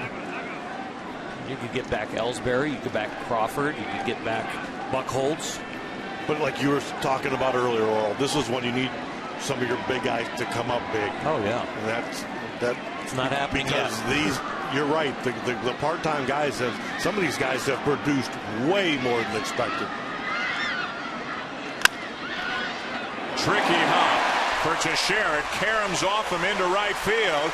Punto with a wide turn, but then back to first base.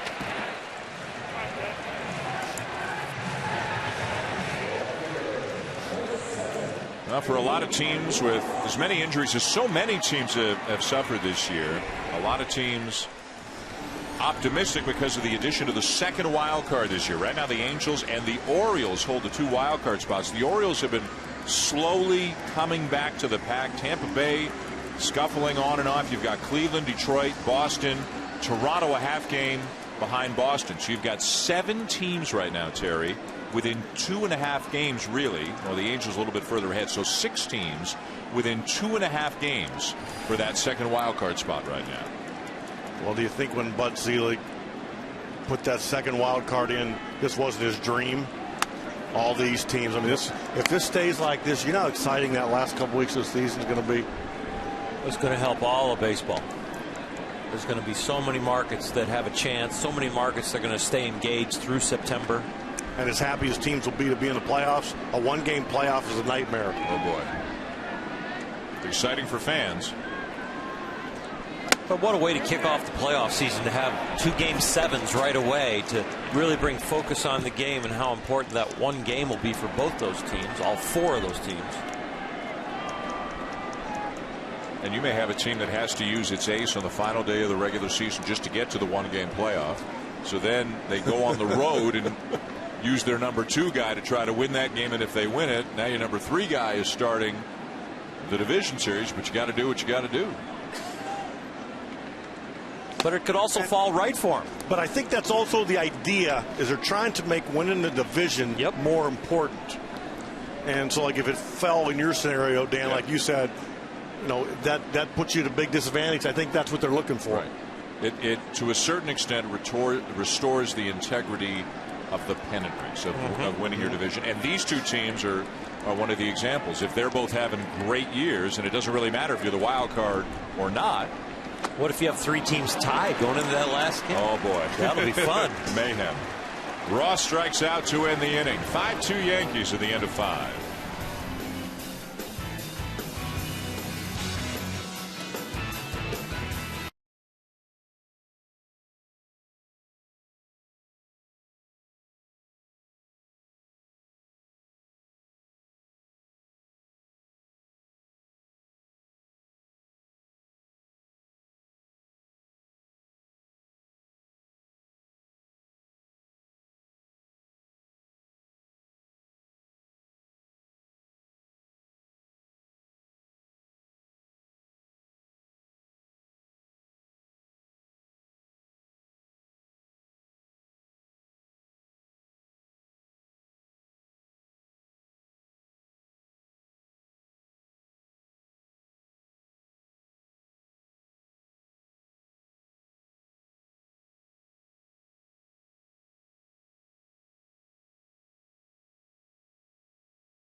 Games, still a couple more innings in this one.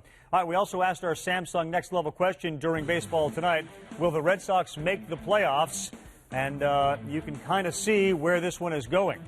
Now, John, I asked you during baseball tonight. You had a hard time saying yes. Yeah, and then I started thinking about it, and I don't think Beckett and Lester are going to be under 500 combined in the second half of the season. With that being said, I think they can sneak in and get that last wild card spot. All right, just a couple of games out in the wild card race, and of course a handful behind the Yankees in the AL East.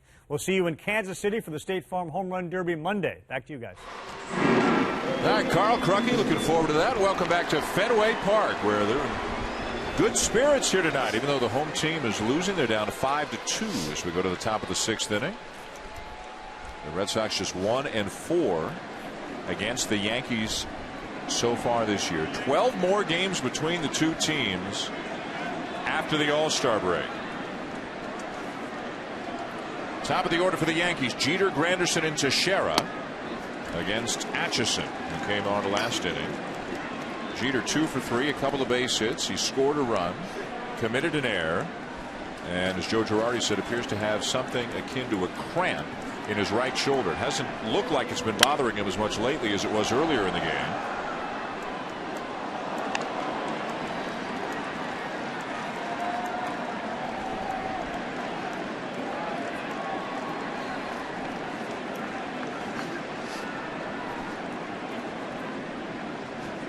It's amazing how exciting that moment is. An $18 baseball. Getting that baseball. That's amazing. Yeah. Just missed 1-2 on Jeter. First, they want your team to win, and then second, they want to catch a foul ball. It's awesome.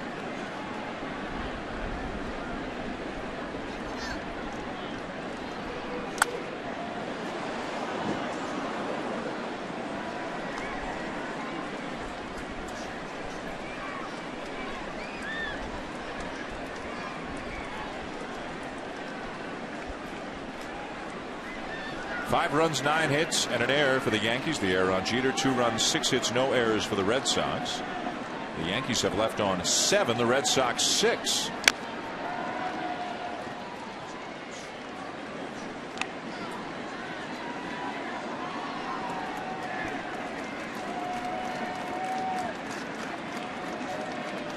Jeter heading to the All-Star game for the 13th time in his career. The 8th time as a starter.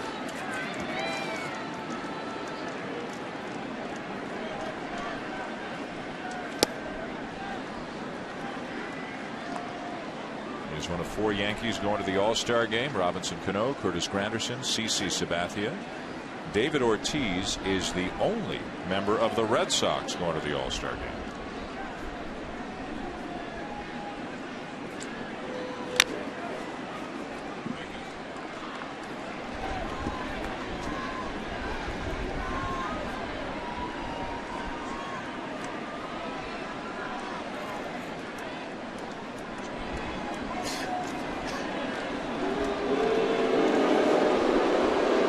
Anytime you're tied with Joe DiMaggio for anything, you're doing pretty well.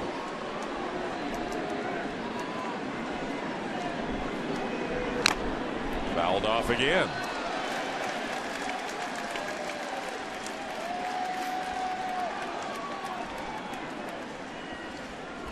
Jeter got off to the great start this year, was hovering around the 400 mark for a while the Yankees as a team weren't actually doing that well. He cooled off. And the Yankees have actually played much better the last 6 or 8 weeks than they did earlier in the season as a team, as he bounces one through the right side for another base hit.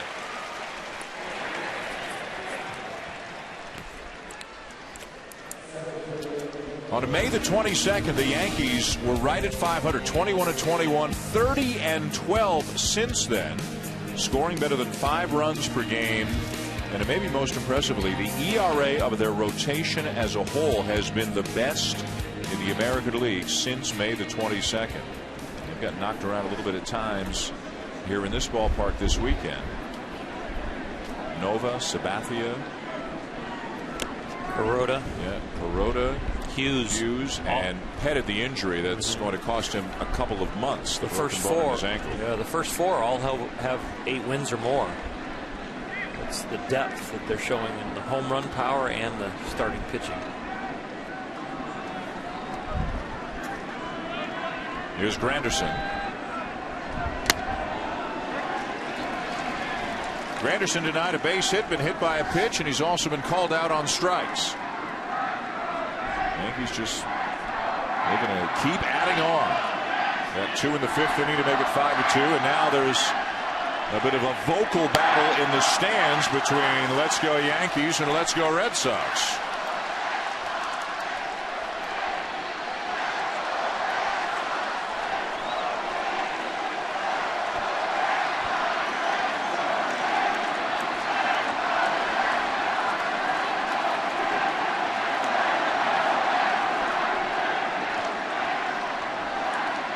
I mean, Red Sox fans are used to going on the road and having their fans dominate anywhere.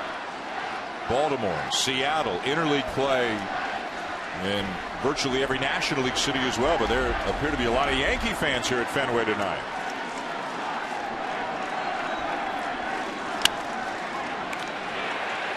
There's one. Back to first. Not in time. Granderson aboard on the fielder's choice.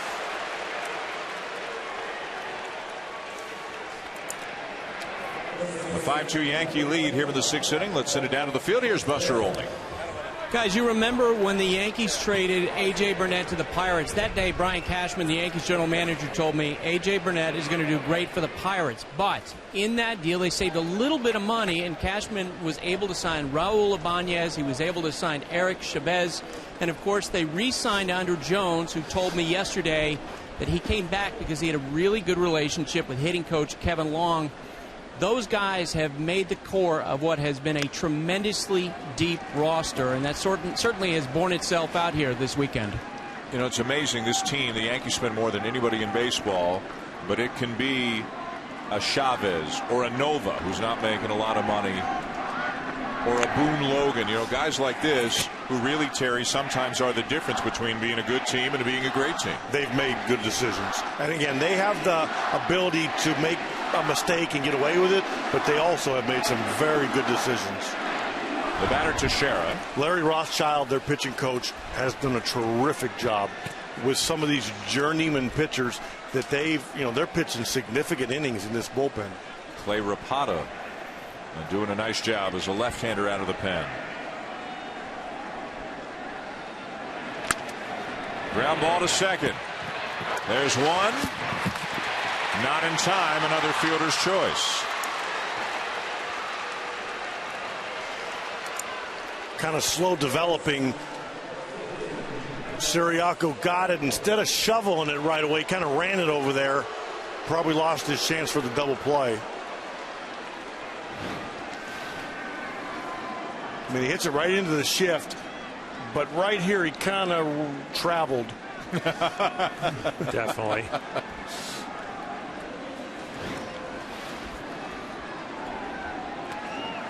So another fielder's choice, 2 down. Teixeira at first, and here's A-Rod, 1 for 3. Hit a 410-foot RBI triple his last time up.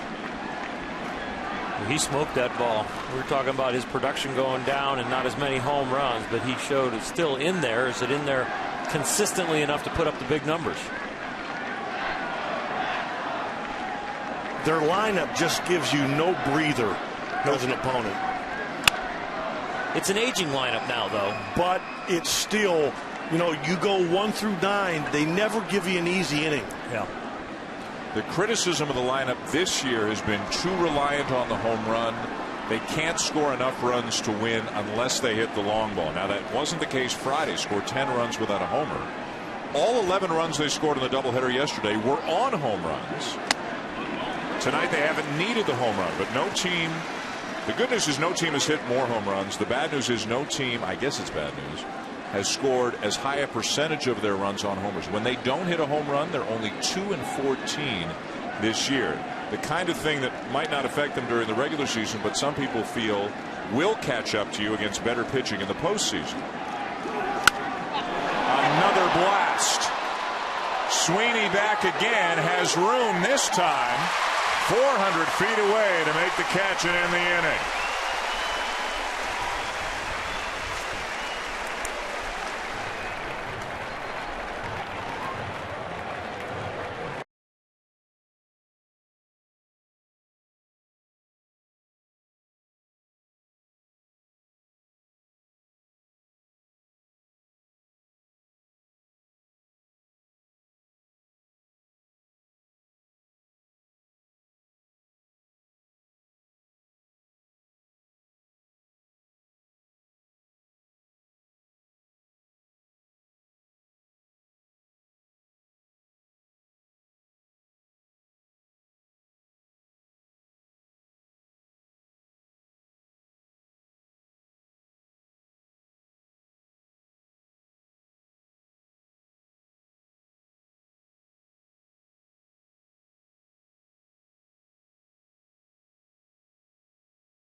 Sunday Night Baseball, presented by Taco Bell, is brought to you by the makers of One A Day Men's, the official multivitamin of Major League Baseball, specially formulated for men. And by AT&T. It's the AT&T network, a living, breathing intelligence securing a world of new opportunities. The famous pesky pull down the right field line here at Fenway Park. 6th inning, going to the bottom of the 6th. A lot of autographs on the pesky pull. The Yankees lead the Red Sox 5-2. It's July. It's the time where people start talking about trades and possibilities. Let's go down to Buster Olney. And Dan, those guys who are talking about trades, our general manager once said to me today that those conversations have been picking up. And among the biggest names are these pitchers. Zach Greinke of the Brewers. Brewers haven't put him out there yet, but at some point they may. Ryan Dempster, who made return to the Cubs rotation today. He may be traded at some point. James Shields could be out on the market if the Rays decide they're not good enough. Between now and July 31st, the Cubs are going to talk to other teams about Matt Garza. But the most interesting name, of course, is Cole Hamels. To this point, the Phillies have made no progress on a long-term deal with Hamels. And at some point, if they continue to fall in the standings, they are expected to trade him, according to other executives. One executive said to me, bottom line is, Phillies probably at this point don't believe they're going to be able to retain him. All right, Buster, thank you. Jared Saltalamacchia leads off the bottom of the 6th. Most of the time at this time of year, most of the starting pitchers you see traded are 3s, 4s, and 5s. Those are some 1s and 2s. Those are some guys that can get you over the hump and get you to the finish line. James Shields surprised me he was on the list. They're only 3 games out in the wild card. That hasn't been an organization that gives up.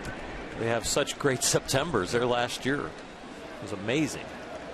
Shields a guy, big game James. I mean, everybody knows what he can do. Garza was a winner in this division in the American League East. Dempster obviously is a seasoned veteran, and he looked good today in his return from the DL. I mean, those guys on that list, those weren't the 37-year-old journeyman guys that can win you a couple. These are guys you can build your rotation around. Pretty good rotation all by themselves. Just put them all together. But the price will be steep in terms of prospects.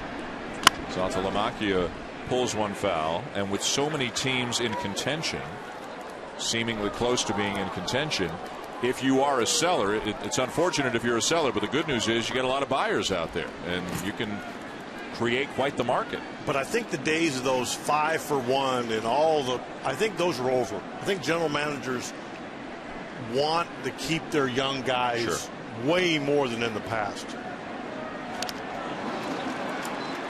Saltalamacchia strikes out one down. Let's go back down to Buster for a look at some position players who may be new. Now, among the position players, Dan, that some are going to be looked at, I think Justin Upton of the Diamondbacks is an interesting name. The Diamondbacks actually fielded some calls from other teams this week about him. B.J. Upton, again, if the Rays decide to pull out of it. Edwin Encarnacion, who's headed for free agency in the fall. The Jays will listen on him. Padres are going to have to be overwhelmed to make a deal involving Carlos Quentin. And Shane Victorino is an interesting name. Earlier today, he was scratched from the Phillies lineup. Charlie Manuel told reporters after the game that he just wasn't feeling very good. He was kind of feeling down. And the question is, will the Phillies trade Victorino as well? When they spoke with other teams last weekend about possible matchups involving Hamels, they asked specifically about young center fielders. Here's Sweeney lifting a fly ball into left field. 2 down. Isn't it amazing how quickly the fortunes of the Phillies have turned? They lost again. I mean, obviously the injuries to Utley and Howard and then Halladay didn't help, but you look at the nucleus of their team and it's aging, and it looks like some lean times ahead for the Phillies. It reminds me a lot of the 06 Red Sox. Injuries, and all of a sudden you go from being veteran to looking old in about 2 weeks, and it's, I mean, you can't, Halladay, Utley, Howard, you can't win without those guys. Mauro Gomez, the batter. Who'd have thought it taken this long for Cliff Lee to get one victory? Yeah. I think it was either Jason Stark or Tim Kirkjian who said earlier today Cliff Lee just picked up his first victory. Chris Davis, the first baseman DH for the Orioles, has the same number of wins as Cliff Lee has. picked one up in that long extra inning game against the Red Sox, right? Yes. Against the Red Sox. Yes. And the Phillies losing again. They have lost 10 of their last 11. They sit in the basement of the National League East. Do you think it's just an anomaly this year, or moving forward in baseball, there's going to be a lot of teams that can drop quickly and get into contention quickly because of that extra wild card, because of the way the players are moving around with the rules? You know, we've got the Mets in contention. We've got Pittsburgh now on the precipice. Cleveland is making noise. Detroit was supposed to be on top. They're not. Nova with another strikeout, his 10th. Robinson Cano will lead off the 7th for the Yankees when we come back.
Round players in baseball. A perennial all-star, 300 hitter. He's got power. He drives in runs. 3 Silver Sluggers. By the way, the defending Home Run Derby champion, the captain of the American League team that you'll see on ESPN tomorrow night, the State Farm Home Run Derby. Robinson Cano leads off the 7th for the Yankees. Usually when we do a game involving these two teams, we spend some time talking about and comparing Robinson Cano to Dustin Pedroia. Pedroia's had an injury-filled season on the DL right now. So one of the game's great second basemen unable to participate tonight. There's Pedroia with a right thumb injury and at least 2 to 3 weeks away.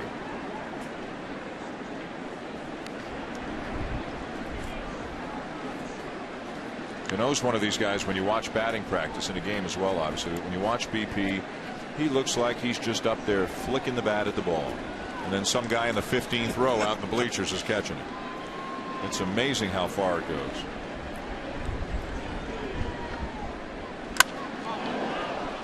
Ripped to right field. Cody Ross, 1 down.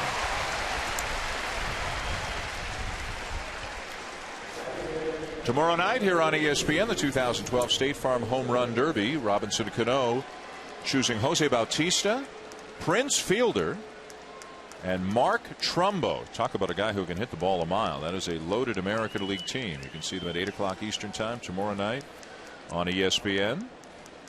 I'll take Cano to repeat. Who do you like? Pick an American League favorite, Tito. I want to see Joey Bats. He's looking to. I think he's. He didn't do well last year, so he's looking to rebound. And they say sometimes it takes more than one time to get used to that stage with no cage around them and their own batting practice pitcher and a few cameras looking in on them and all the guys around.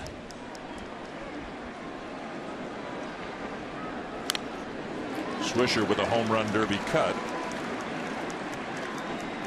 And the count is 0-2. Here's the National League team. Matt Kemp is the captain. Carlos Beltran. Cargo, Carlos Gonzalez of Colorado, and Andrew McCutchen just stepping in for the injured Giancarlo Stanton. Boy, if you're a Dodger fan, you're just holding your breath tomorrow night. If Kemp was playing and this wasn't going to be his first activity, I would take him. But with all the off time and coming back, and he's not going to play in the game, but he's going to be in the home run contest, I'm going to take Carlos Gonzalez. I really wanted to see Stanton. Yeah, I think everybody did. Yeah. He'd have been a fun one to see. He might hit it farther than anybody. Prince will be worth the price of admission. Oh, for sure. Yeah. Beltran, of course, spent some time early in his career with the Royals, so he's back at Kauffman Stadium. You know, everybody says they were there for Wilt Chamberlain's 100 points. I was there in Yankee Stadium when Josh Hamilton put on that exhibition. And I was actually there, and it was one of the funnest. Yeah. I sat on an ice chest, one of those Gatorade ice chests over on first base, and he was hitting those balls that were hitting the bottom of the scoreboard and just laughing. Yeah. And then he didn't even end up winning. Justin Morneau won. That's right. He got tired. But 28 home runs in the first round. He got tired. He hit some of the longest home runs I've ever seen. I did that on ESPN radio. I was tuckered out at the end of that. I mean, I wasn't even doing it, and I was tired. What was your rep? Going, gone. What did you use? There's another one. There's another one. There's another one. We get it, Josh. There's another one. Another one bites the dust. It was something else. It was. You couldn't believe what you were seeing. Yeah. To take. There's Swisher with a high fly ball to left field. Nava backing up. Now he's got to turn and play it off the wall. And Swisher into second with a double. Well, you didn't get to use your home run call there, but that was a nice solid double. And with the wind swirling right now, it's changing every inning. Yeah. Daniel Nava did a good job. I mean, again, he didn't have a play at second, but he got himself in position. That wall's made some left fielders look kind of silly.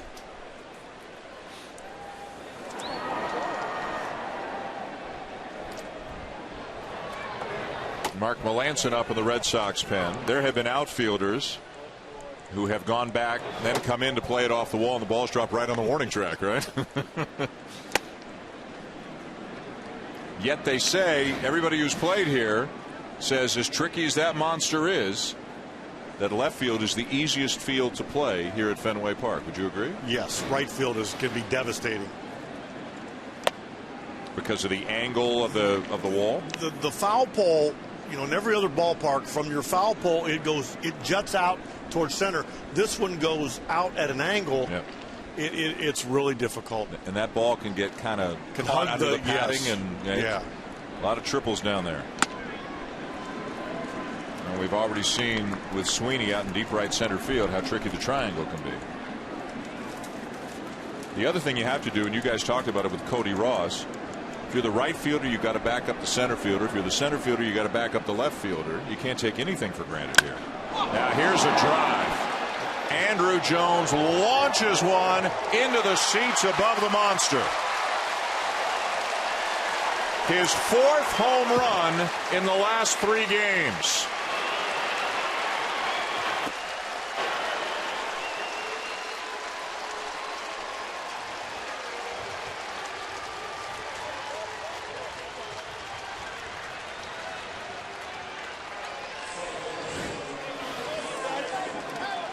It's a high fastball, and you're swinging pretty good when you get on top of that one. And he has been hot this whole series, and this is a blast. I mean, just the fact that Joe Girardi allowed him to hit in that situation. I mean, that's normally a situation where they'll bring in one of their left-handed guys and, you know, and let them hit.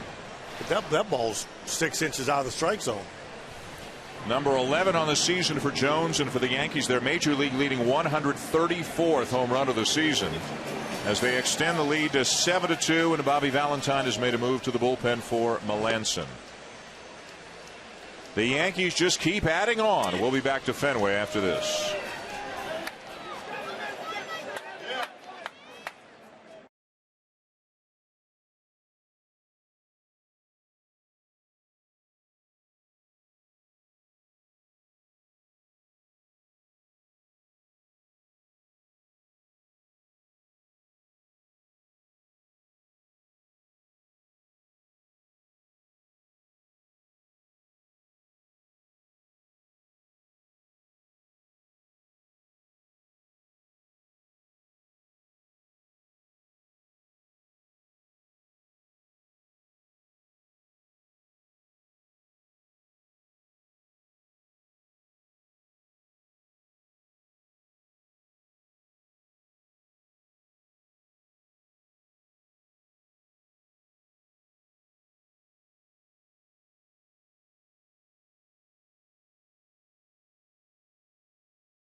The Yankees and Red Sox from Fenway Park into Boston.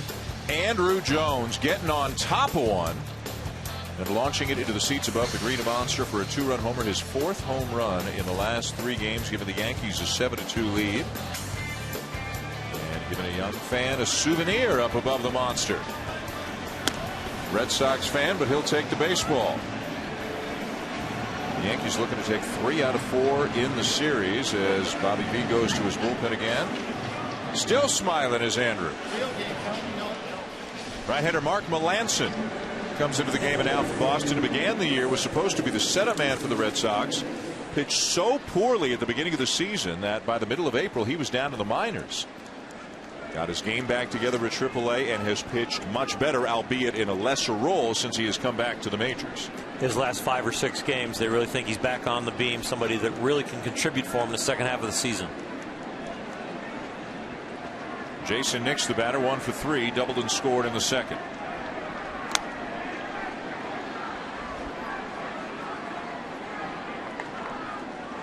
The Yankees scored 10 runs on Friday night, 6 yesterday afternoon, 5 last night in the second game of the doubleheader, and now 7 here tonight.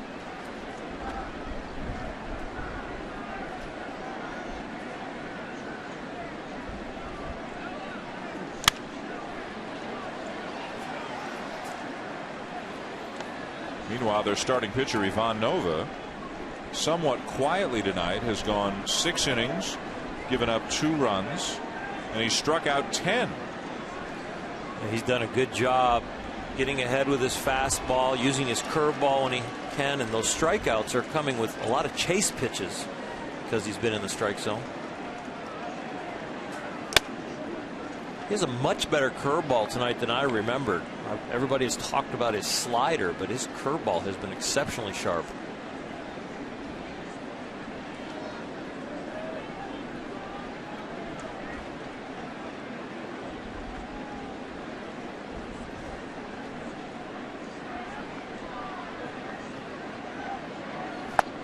Swing and a miss and a good sharp breaking ball, 2 down.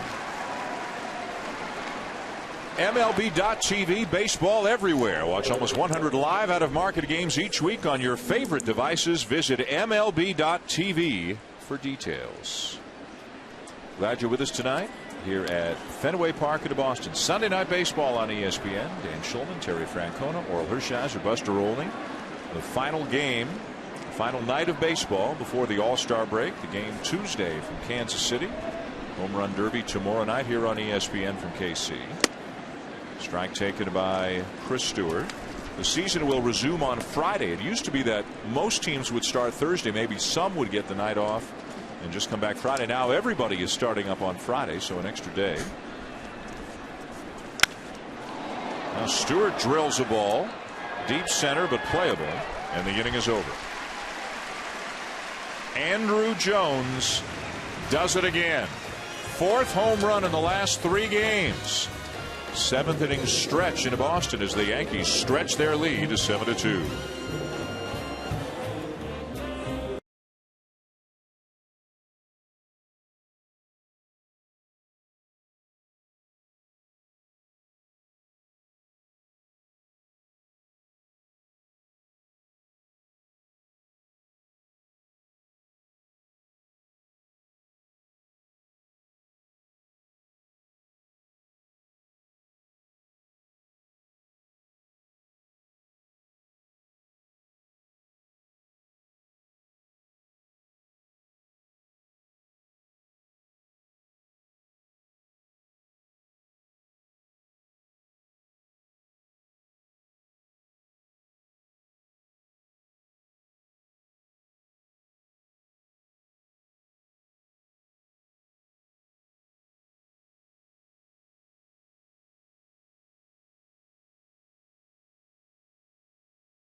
Going bottom 7 here at Fenway on Sunday Night Baseball. Let's take a look at our game track brought to you by Ram. The Yankees with a 7-2 lead, looking to win 3 out of 4 in the series. Ivan Nova in line for a win with 10 strikeouts through 6 innings. Andrew Jones yet another home run, another struggle for John Lester. Pedro Siriaco, 3 more hits, 7 for 8 in his last 2 games, filling in at second base for the Red Sox. To the bullpen goes Joe Girardi for right-hander Cody Epley, who was claimed on waivers right at the beginning of the season. He was designated for assignment by Texas. The Yankees picked him up. Been up and down a couple of times. This is his 3rd stint with the Yankees during the season, and he has been pitching well. He's given up only 2 earned runs in his last 15 appearances.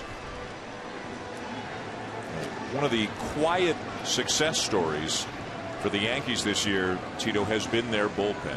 Rivera's obviously been out and is out for the season. Robertson was on the DL. Soriano's done a great job as the closer, but a lot of other guys have really chipped in. In the day Mariano, hurt his knee, shagging balls, I think everybody collectively took it like a deep breath, like they're in trouble, because Robertson got hurt right after that, and they've been lights out. And I think it's a blessing in disguise that Soriano ended up getting to the back of the bullpen, because I think Robertson is their guy that comes in the 7th and 8th and gets the big strikeout, and I think Soriano is comfortable pitching in that role. Mike Aviles leading it off for the Red Sox as that pitch runs inside. 2-0 the count. And then to top it off, they're going to get Mo back next year because of it, so it may end up really being great. There's Clay Rapata, the left-hander, warming up in the pen for the Yankees. 7-2 New York. Just added on 2 runs in the top half of the inning, and the home run by Andrew Jones. And Clay Rapata's down there for David Ortiz. That's the reason. If Boston has a couple men on, they will not let Epley face Ortiz.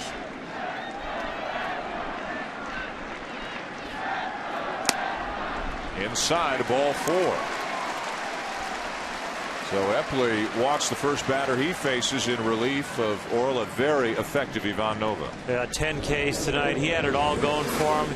He actually had the chase pitches going, but the fastball in multiple places really started to set up his breaking balls, and then the sliders came on. You see the Boston hitters, the 10 strikeouts, most of them were guys chasing, but it was because how sharp the pitch was and how he established the strike zone. He threw 111 pitches, but the curveball for me was the most effective pitch tonight. Leadoff man aboard in the bottom of the 7th. Back to the top of the order for Daniel Nava, who is 0 for 3. And again, Epley misses, and now Stewart, the catcher, is heading out to the mound. Got a 7-2 lead. That's the last thing you want to see is walk a guy, get behind in the count. You want to make a team hit their way back into this game.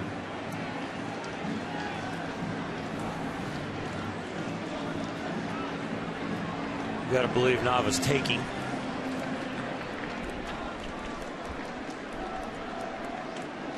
Switch hitter batting for the left side against the right-hander Epley.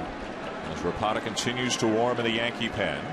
A-Rod in on the edge of the grass on the infield, and there's a strike. 1-1. Outfielders really playing, specifically Granderson in center, playing Nava to hit the ball the other way. A huge gap in right center field.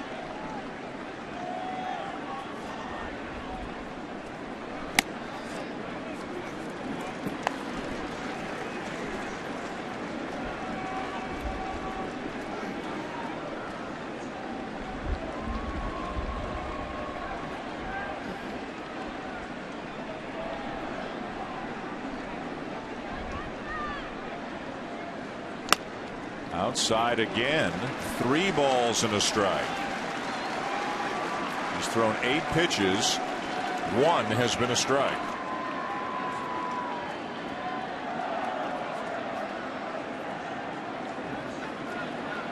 Joe Girardi starting to pace a little bit.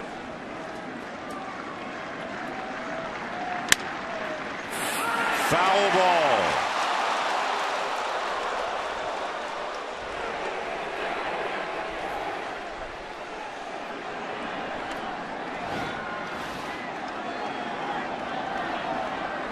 Mark Carlson down there at first base, giving a very animated call. And that ball looks like it scooted foul. Nice call, Mark. Teixeira looked like he took a step off the line and made sure that his dive would cover anything in fair territory.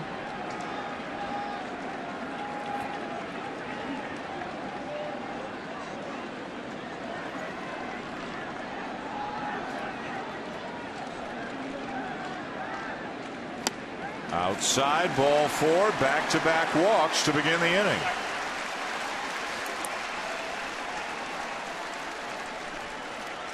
Larry Rothschild, the pitching coach for the Yankees, to the mound.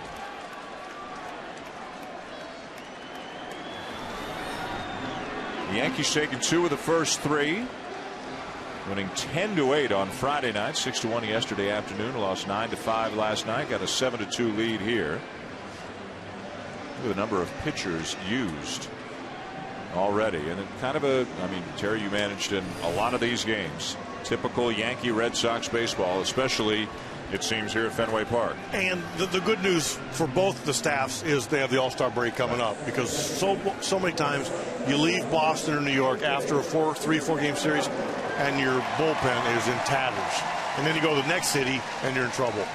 Sports Center is coming up next year on ESPN at the end of this game, whenever that may come. We're here in the bottom of the 7th with the Yankees leading 7-2. Remember the game here earlier this year where the Red Sox had a huge lead late and the Yankees had back-to-back 7-run innings to come back and win that game.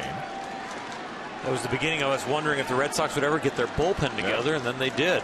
They had a rainout the next night. What a game we were going to do was going to be a Sunday night game, and it got rained out, and things turned around for the Red Sox after that rainout. They started the year 4-10. They have gotten to a game over 500 now. Siriaco 3 for 3 with Ortiz on deck.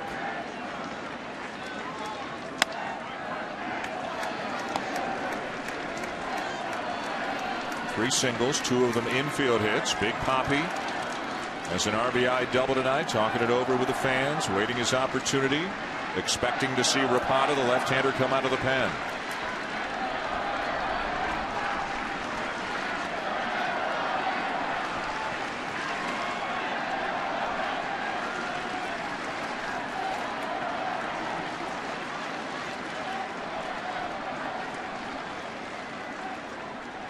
Shows bunt, pulls the bat back, and he takes ball 2. Never potted down there for Ortiz, and it'll be interesting to see if the Red Sox can hit for Punto. I mean, they have Will Middlebrooks.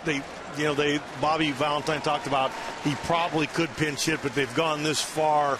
Do you stick him in a game with the 4-day break coming up? Probably not. Middlebrooks dealing with a hamstring injury right now.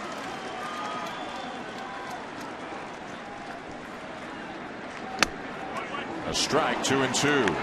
Siriaco flinching a little bit on that sidearm delivery from Epley.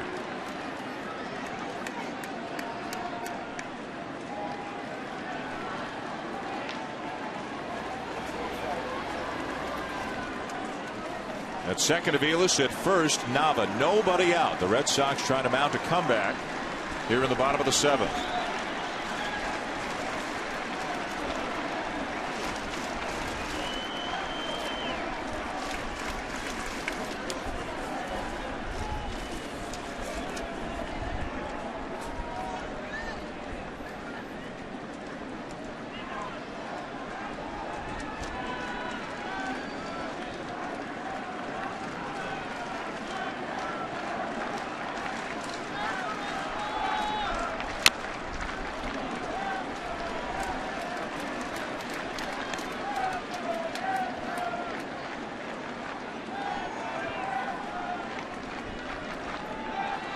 Siriaco finds a way to get on base here, this place is going to get loud in a hurry with that man standing on deck.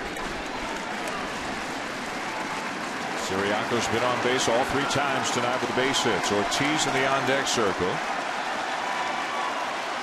They're coming to life on this pitch here at Fenway. Bouncer to short.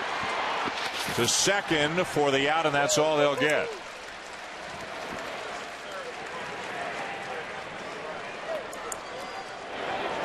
So the fielder's choice, first and third, one out. Joe Girardi is out to the mound to make the move to the pen for the left-hander, Rapata, to face David Ortiz when we come back.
by Taco Bell. The Yankees 7 and the Red Sox 2. Boston batting in the bottom of the 7th with runners at first and third, 1 out. And into the game for the Yankees is left-hander Clay Rapata to face David Ortiz.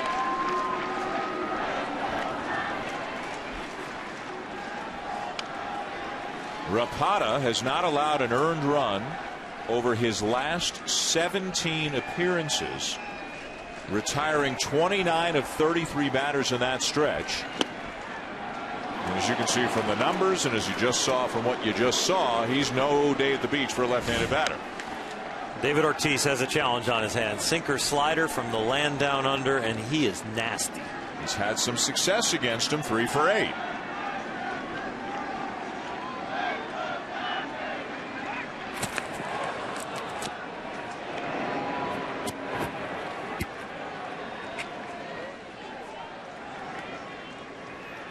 Ortiz tonight has walked, had an RBI double, and grounded into a double play. Aviles at third, Siriaco at first. Fouls it back, 0-2. Well, as Terry mentioned a little bit earlier, there was a time when he pinch hit for Ortiz against the lefty because Ortiz was struggling so badly against lefties over the last couple of years. He has really turned it around.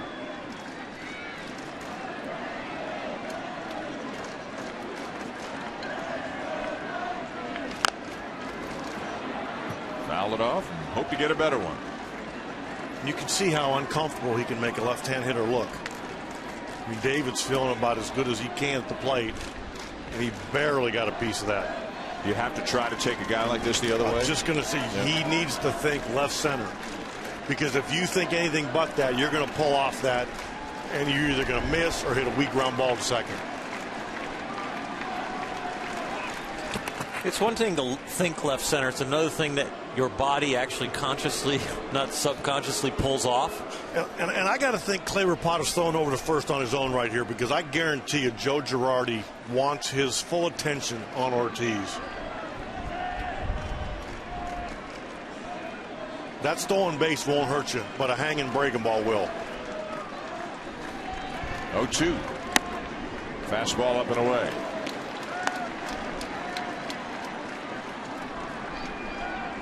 Infielders playing him to pull, outfielders to hit the ball the other way just a little bit. And Ortiz, is Red Sox fans certainly know, has been hitting the ball with great authority to the opposite field this year. But not this time as he swings through it for out number 2.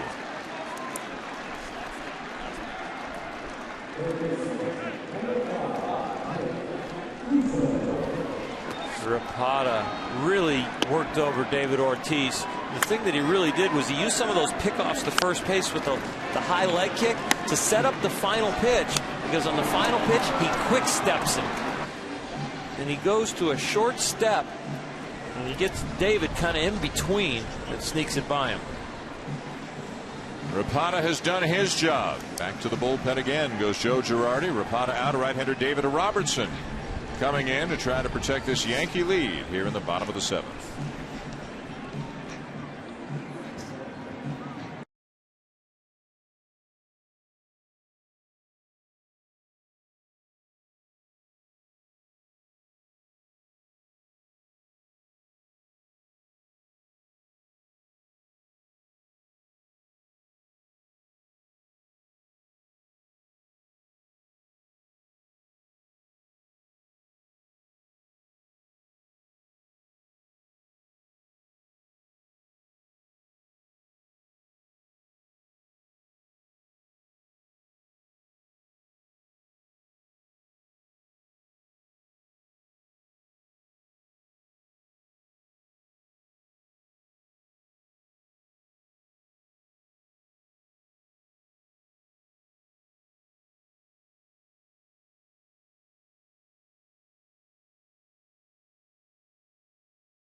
On Tuesday, this year's Major League Baseball All-Star Game will be held in Kansas City. This year's festivities begin tomorrow night with the 2012 State Farm Home Run Derby, live at 8 Eastern right here on ESPN. On Tuesday, catch the MLB All-Star Red Carpet Show presented by Chevrolet, 4 Eastern on the MLB Network. And then Tuesday night, you can watch the All-Star Game itself at 7:30 Eastern on Fox. David Robertson into the game for the Yankees, and he'll start Nick Punto with a strike.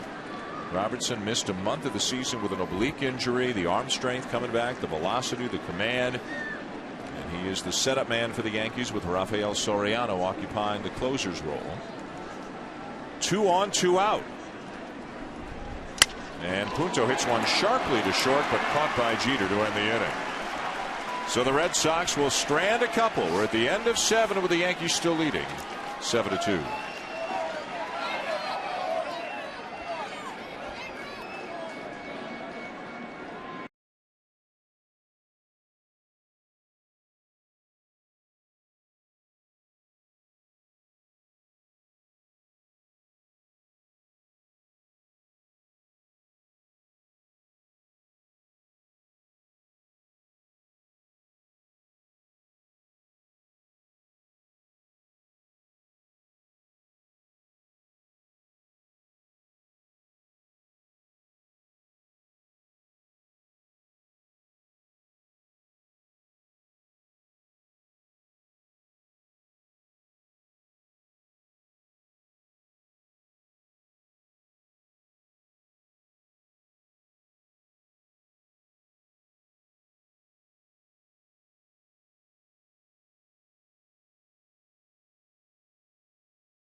Baseball is presented by Taco Bell. Sometimes you gotta live Mas.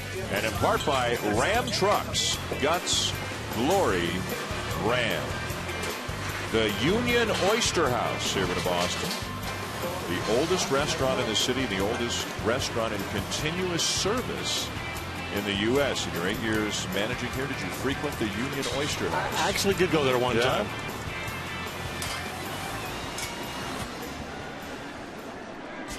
Top of the 8th inning.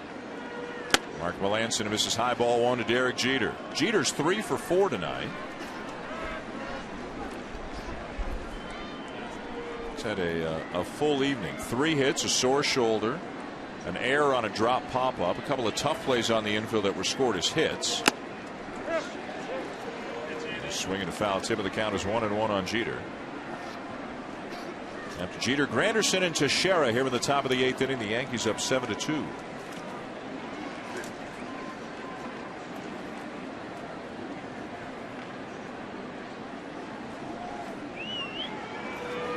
The Yankees at 51-33 at the moment, the best record in baseball. The Texas Rangers are playing tonight as well. They're tied at 3 in the 10th inning against the Twins. The Rangers are 51-34. A half game back of the Yankees for the best record in baseball.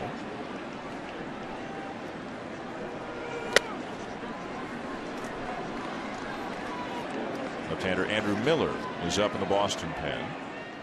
The best record in the National League going into the All-Star break belongs to the Washington Nationals. In spite of a loss today, they're 49-34, 4.5 up on the Mets for the lead in the National League East.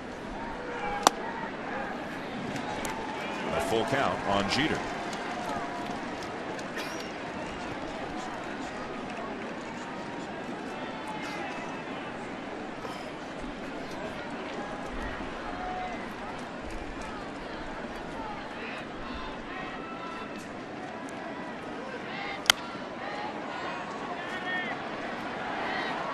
fly ball down the line and back out of play. And that's what Jeter does so well. He fights off good pitches. He fights off good pitches. And then you make a mistake and he gets a base hit.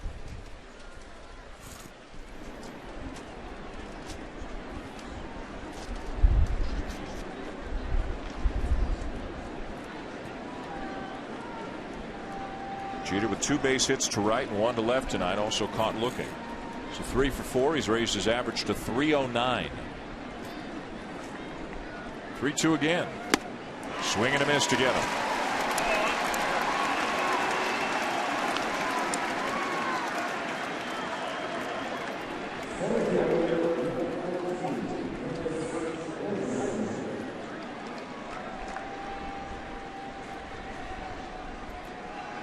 Curtis Granderson steps in. We might see Bobby V come out and get him. We got the left-hander Miller up in the pen, but must like the way that Melanson is throwing right now, so he'll leave him to face Granderson, who's 1 for 3, also hit by a pitch.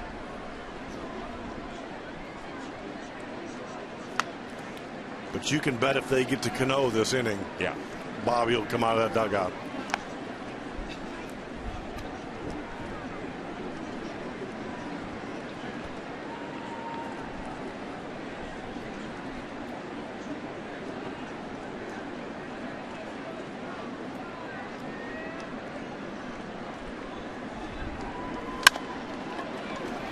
And Granderson will find his way through the infield, which was playing him to pull into left field for a base hit. Well, heading into the All-Star break, the unofficial first half, if you will. We're past the 81-game point of the season, but as we take stock of what's happened so far this year and look at some of the leading candidates for MVP in the American League, Josh Hamilton obviously having a huge year. Cano's been on fire the last few weeks, and rookie Mike Trout putting up some great numbers. If you guys had a vote right now, who's the MVP of the first half of the year? I got Josh Hamilton as the MVP, but I got Mike Trout as the biggest difference maker. Yeah, huge impact by Mike Trout, the way he's turned the Angels around. Their record with him in the lineup is outstanding, but I've got Josh Hamilton as the MVP also. I think the Angels are 41-23 now since Trout came up to the big leagues. At the end of September, who do you think will win? I mean, Trout's coming up hard on the outside. You know what? Right? No, I agree with you. I'm going to go with Trout in the long haul. I mean, when you've got over 70 RBIs at the All-Star break, you're having a season. Josh Hamilton's having a season. His team's in first place, but Trout is having some kind of a rookie year. It was up last year, but it retained rookie eligibility, and he can do everything. It looks like he can do everything. Pretty amazing. Yeah. That catch he makes when they show it in slow motion is incredible. 2 weeks from tonight, we'll be in Anaheim, Angels Rangers on He Sunday took a night. lot of focus off Albert Pujols when he was slow in starting. And getting off subject here, but this is how the game's changed. It's 7-2. We're in the 8th inning, but it's still green light on the bases because of the offense. Teams don't shut it down anymore. The Granderson's out there trying to get a jump.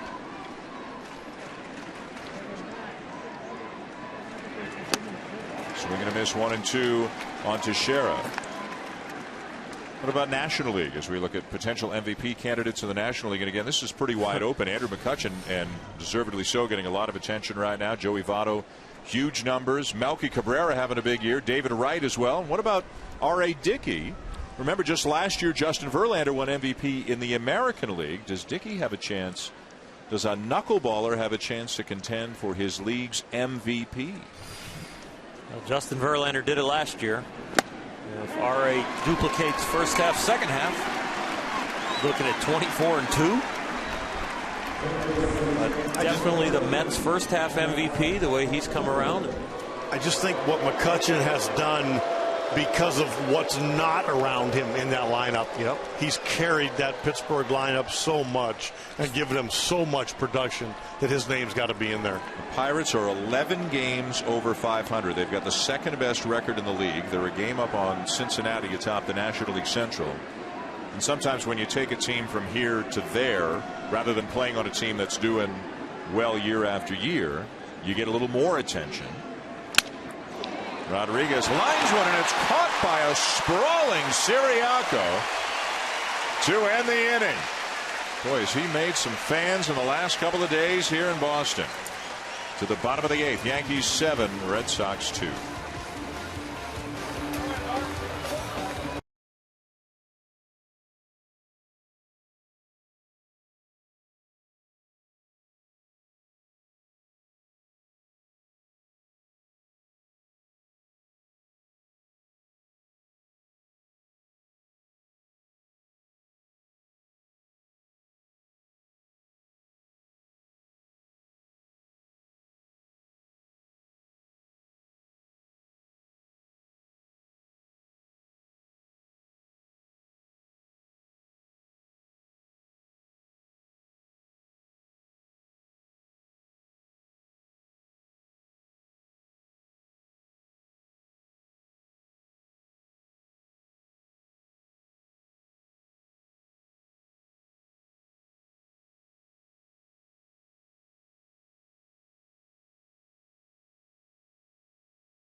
Yankees up on the Red Sox 7-2.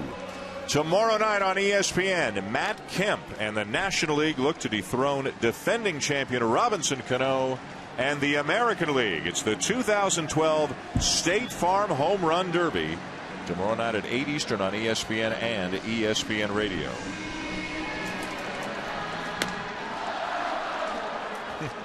Robinson Cano knows going to the bottom of the 8th. Time to listen up, Sweet Caroline.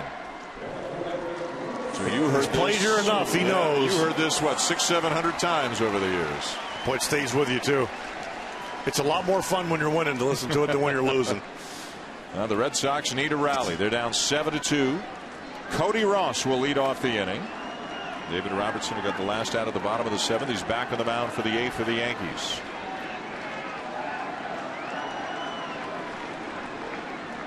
Ross, Saltalamacchia, Sweeney scheduled here in the 8th inning for Boston. And a breaking ball for a strike.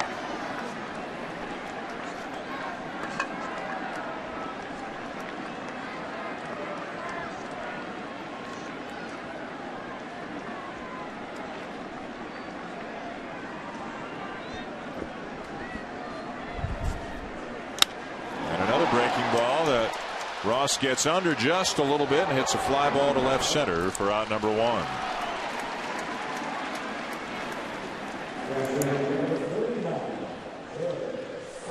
Alfredo Aceves is up in the pen. He worked an inning in the nightcap last night. He is the Boston closer. 1 out in the bottom of the 8th. Catcher Jared Saltalamacchia 0 for 3 with a couple of strikeouts tonight and really struggling through this entire series for the Red Sox. 1 for 13, 9 Ks.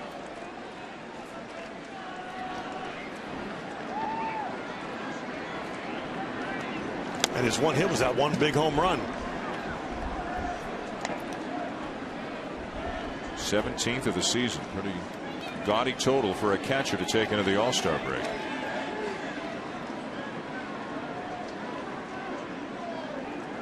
You know, he's had some pretty big shoes to fill with Jason Varitek leaving, and he's done a good job.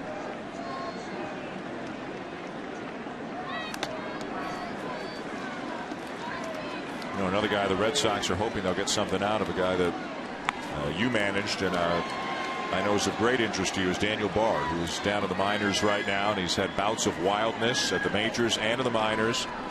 Pitched at AAA today, and apparently Bobby V told us pitched pretty well. I think he said 3 up, 3 down. Great arm. They're going to keep him in the bullpen now, but looks like it might take a little while to kind of put him back together. He'll figure it out. The tough thing for hitters is he's not missing away. He's missing in. Yeah. That'll keep you loose in your boots. But he's a solid kid, and he's too good not to figure it out.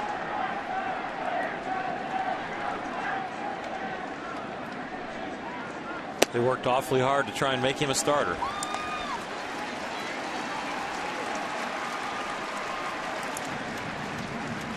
As mentioned, Robinson Cano is the captain of the American League team for the Home Run Derby, and he is the defending champ.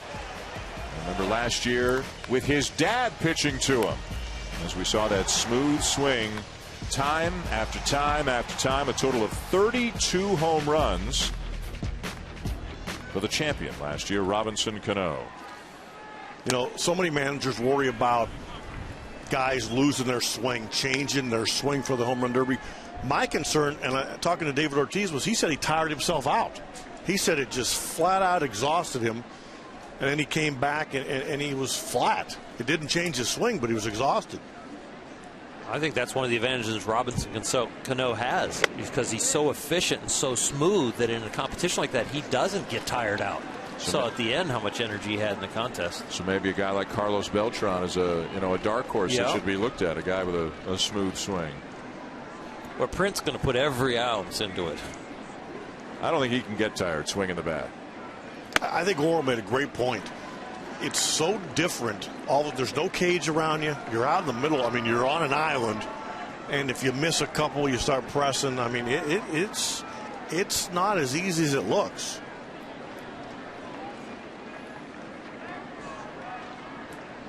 Sweeney fouls it off, 2-2. What's it like? You've managed in a couple of All-Star games, so sitting in the dugout or even closer on the baseline watching the Derby from 30-40 feet away. What's that like? The one in Yankee Stadium, that was incredible. Again, there were so many things about that All-Star game. The pregame ceremonies with all the Hall of Famers to the Home Run Derby, it was all good. And strike 3 called to get Sweeney for out number 2.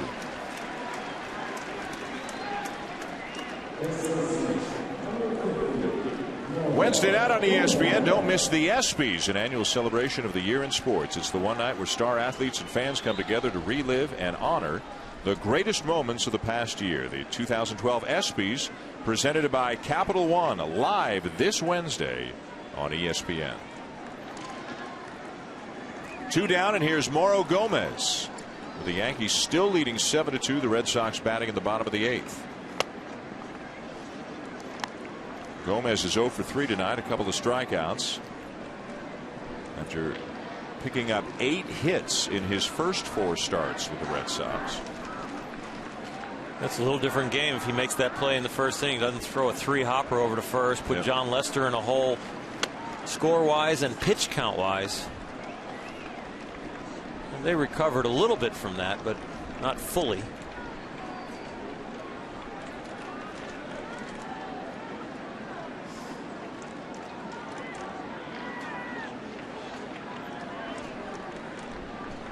The 2-0. And over the outside corner with the strike is Robertson, 2-1. Nova went 6 innings tonight for the Yankees, gave up 2 runs, struck out 10. Cody Epley walked a couple of batters in his third of an inning, but Rapata got 1 out. Robertson got the last out in the 7th, and now he's trying to finish off the Red Sox here in the 8th. Over the outside corner again. Gomez thought it was outside, and we have seen a wide strike zone tonight from Angel Hernandez. Especially to right-handers outside. But he's been consistent. The ball slightly off that outside corner. It's usually been a strike.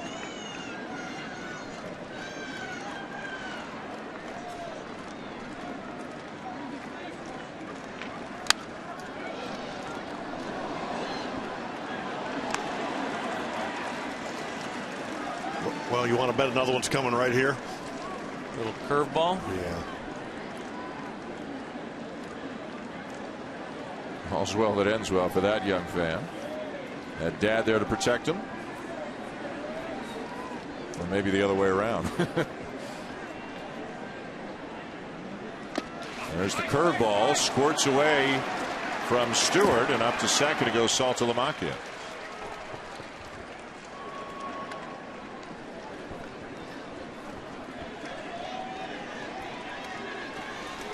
$38,270 the crowd here at Fenway Park tonight. It's thinned out a little bit because of the length of the game. It is the 758th consecutive sellout here at Fenway. That is an all-time baseball record.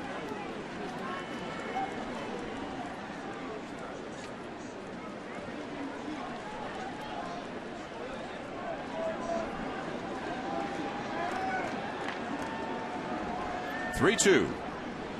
And he missed high. Yankee relievers have walked 4 Red Sox batters in the last couple of innings.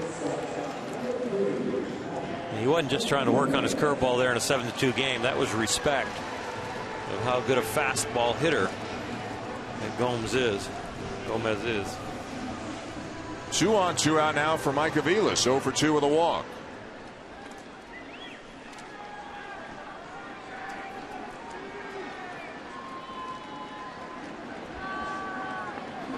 Got a lot going on in that swing.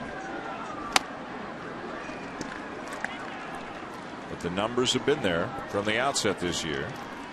The closer for the Yankees, Rafael Soriano, begins to throw. And a great job in the absence of the injured Mariano Rivera. A little bit low.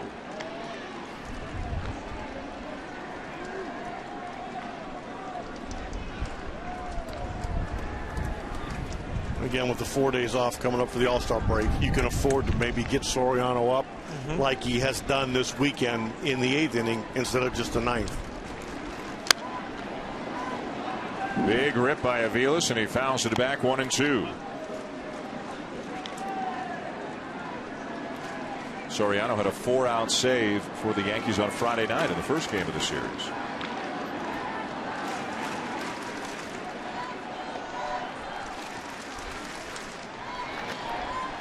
Robertson trying to make sure they don't need Soriano here in the 8th inning by finishing off Aviles.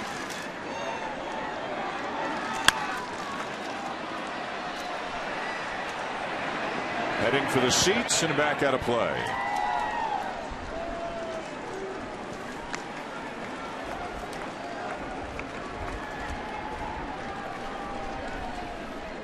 Yankees got 2 in the first. Red Sox came back with 1 of their own. Yankees added on in the top of the second. Boston answered with 1 on the bottom of the third. And the Yankees with 2 in the 5th inning, including an RBI triple by Alex Rodriguez. Andrew Jones had an RBI single, and then in the 7th, Jones was at it again with a 2-run homer. What a series he has had this weekend here in Boston.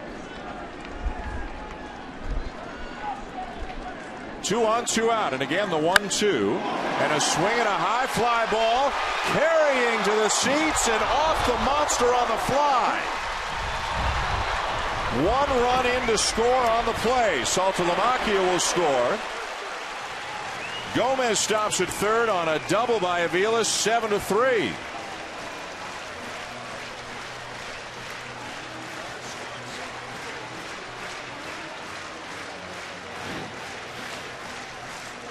It's a curveball, and this one just kind of backs up on him. It's got nice sharp break, but it stays on the inner half of the plate. And even if you're fooled as a right-handed hitter, that ball still is in your swing. You can pull off the ball, be fooled a little bit, but on the inner half, you can stay with it. Nice piece of hitting. And it brought some life back in this crowd. And you get the feeling Robertson will get that this is last batter for him one way or the other, right? I think you're right, Dan. This is his. Larry Rothschild made a trip, gave Soriano time to get ready. Robertson's up to 25 pitches. This will be it here. Nava, the batter, 0 for 3 with a walk. 7-3, 2 in scoring position with 2 down. Outside, ball 1. It's a huge 2-out hit for possibly Boston, because Even if that's all they score is 2 more, then David Ortiz has a chance in the 9th to be the tying run if they can get somebody on.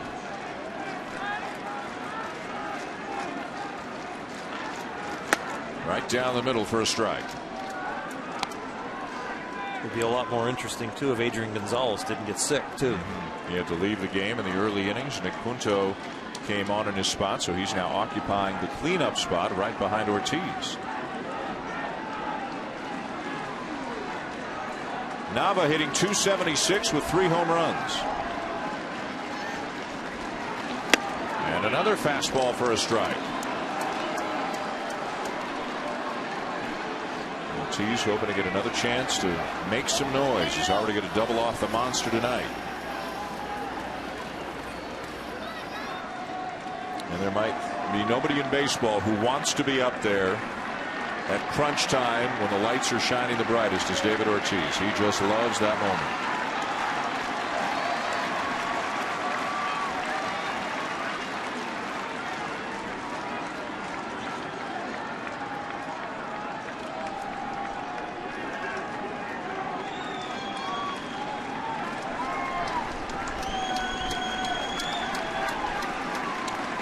The 1-2. High fly ball left center. On the track, Granderson. And the inning is over. The Red Sox get 1, but are still down by 4 going to the 9th.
Back at Fenway Park, we go to the top of the 9th inning. It's the New York Yankees 7 and the Boston Red Sox 3. Final game of this 4-game series. Final game of the unofficial first half for both of these teams. Yankees trying to take 3 out of 4 in the series.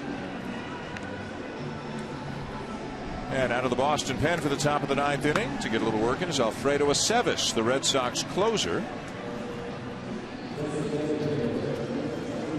Marches to the beat of a different drummer, wouldn't you say? Affectionately known as the Mexicutioner. That's quite a nickname. You know what he can do, though? He can pitch. He can flat out pitch. He can start. He can relieve. He can close. He can set up. He can save a staff.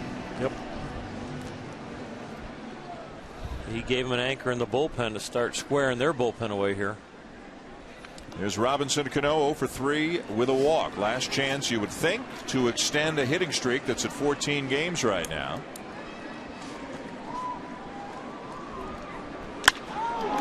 And he's done it. He has hit the ball a ton off the monster in left center. Cano gliding into second with a double in a 15-game hitting streak. This is absolutely gorgeous. first pitch, fastball. He did the same thing the other night. First time he sees a right-hander. Watch this swing. His head never moved. Watch this. Look at the weight shift, head on the ball, and how easy it was. That's every hitting instructor's dream. And the only reason it didn't go out is because the wind's blowing in so hard right now. So now a 15-gamer. Adrian Gonzalez loses his hitting streak. He came in with an 18-gamer, had one at bat, and then left due to illness. Cano hitting almost 400 during the streak. Here's Nick Swisher. And a strike. Swisher 2 for 3 with a walk, an RBI, and a run scored.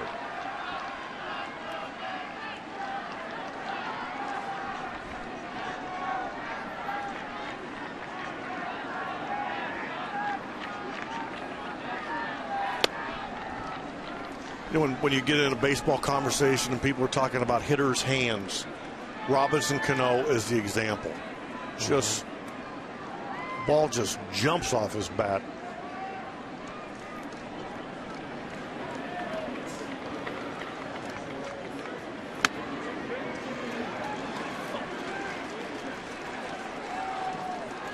I get the feeling he'll have an MVP in him at some point, whether it's this year or some other year.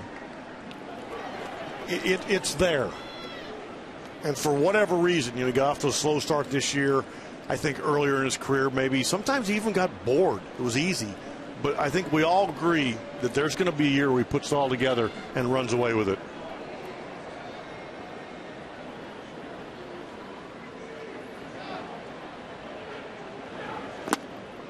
Two and two on Swisher. To be that smooth at the plate, the way he swings the bat, you have to link everything together that you're trying to do well, all the way from your footwork to your weight shift to the way you hold and then turn your hips, and then translate all that up and through the arms and to those great hands. It is pretty, Tito, like you said. And it looks so effortless and creates so much power.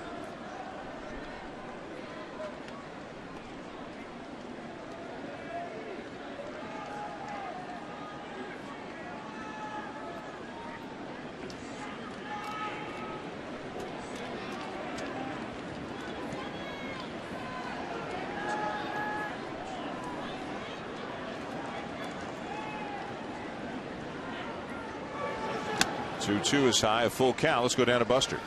Guys, you're right on Robinson Cano with the Yankees. A big decision coming. He is a free agent at the end of the 2013 season after he plays out the last year of his deal. And one of the casualties, actually, of Cano's situation might be the guy at the plate, Nick Swisher, because the Yankees at some point are going to have to save money in other positions to pay Robinson Cano, perhaps pay Curtis Granderson, and they might be looking to save money by letting Swisher go.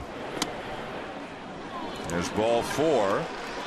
Buster, thank you. Well, if the best players in the game are getting 9 years, $214 million, 10 years, $240 million, is Cano looking at that kind of a contract? And who's representing him now? Mr. Boris. So the hometown discount just went out the window.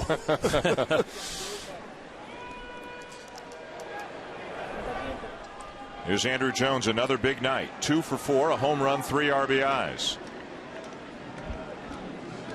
The Yankees looking to add on to their 4-run lead here in the top of the 9th. And Andrew Jones has been feeling good this weekend. 4 home runs in the series. Wanted to look one over, and he takes a strike.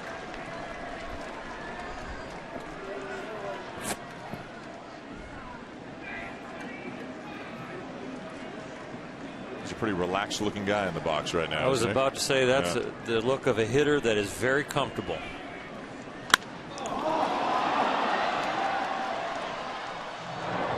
High in the air down the left field line, just missed another one. It doesn't take a genius to watch that swing and know that he is very comfortable.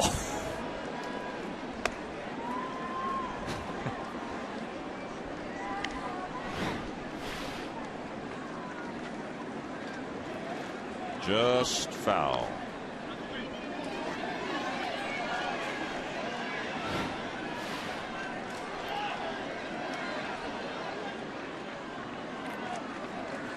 11 home runs now this season in 126 at bats.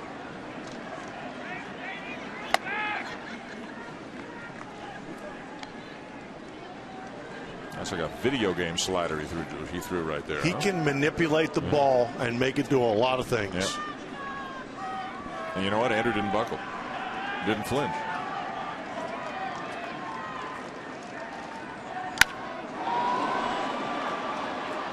It's a pretty good swing on the ball and sends it to the edge of the warning track. For the first out, Cano will tag and come to third.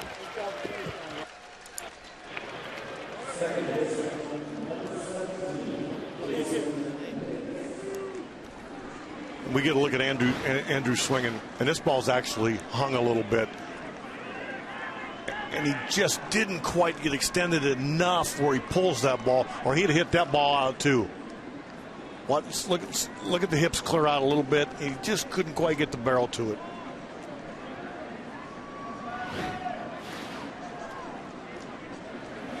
So first and third, one out here in the top of the ninth inning. Jason Nix is the batter. He's 1 for 4.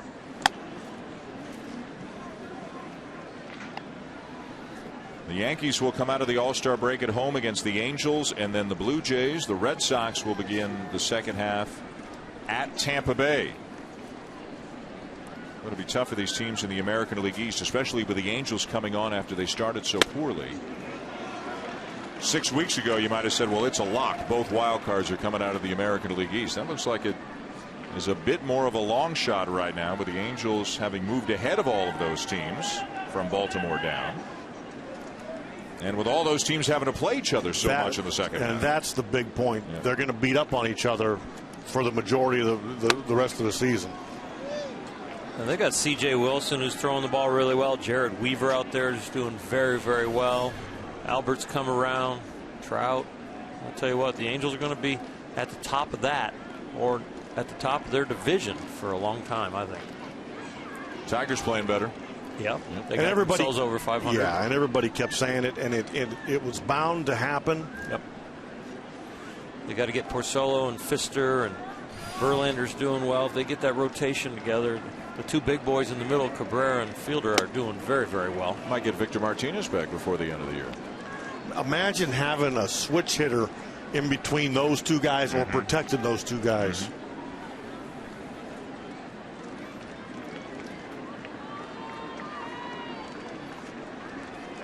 Detroit gets Delman Young going too. They could really put some runs up.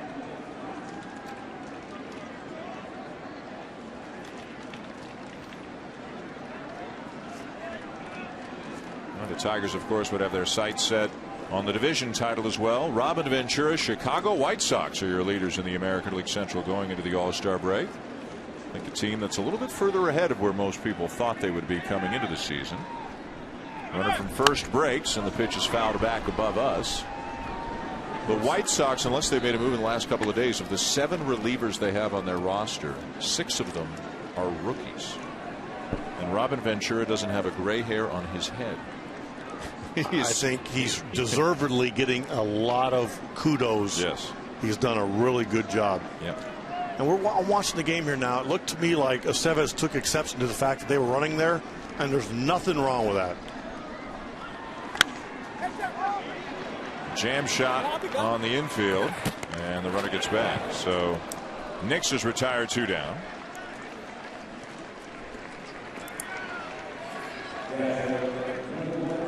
Looking ahead to the second half for the Red Sox, we mentioned they start off at Tampa Bay. They come home to play the White Sox, of whom we were just speaking, and the Blue Jays at Texas, at the Yankees.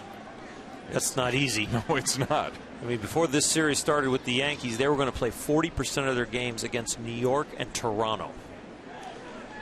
As we mentioned, the Red Sox have not been to Yankee Stadium yet this year. 9 games in the Bronx after the All-Star break, and won 3-game series against the Yankees here as well.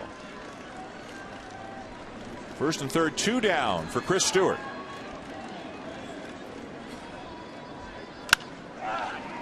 Fly ball to center. Inning over. To the bottom of the 9th. Here come the Red Sox, trailing 7-3.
Season, including Josh Hamilton tying a major league record with 4 home runs in a game, 5 no-hitters in the first half, 2 of them perfect games by Philip Humber and Matt Cain. And what can you say about what Bryce Harper and Mike Trout have done? 2 special-looking young players.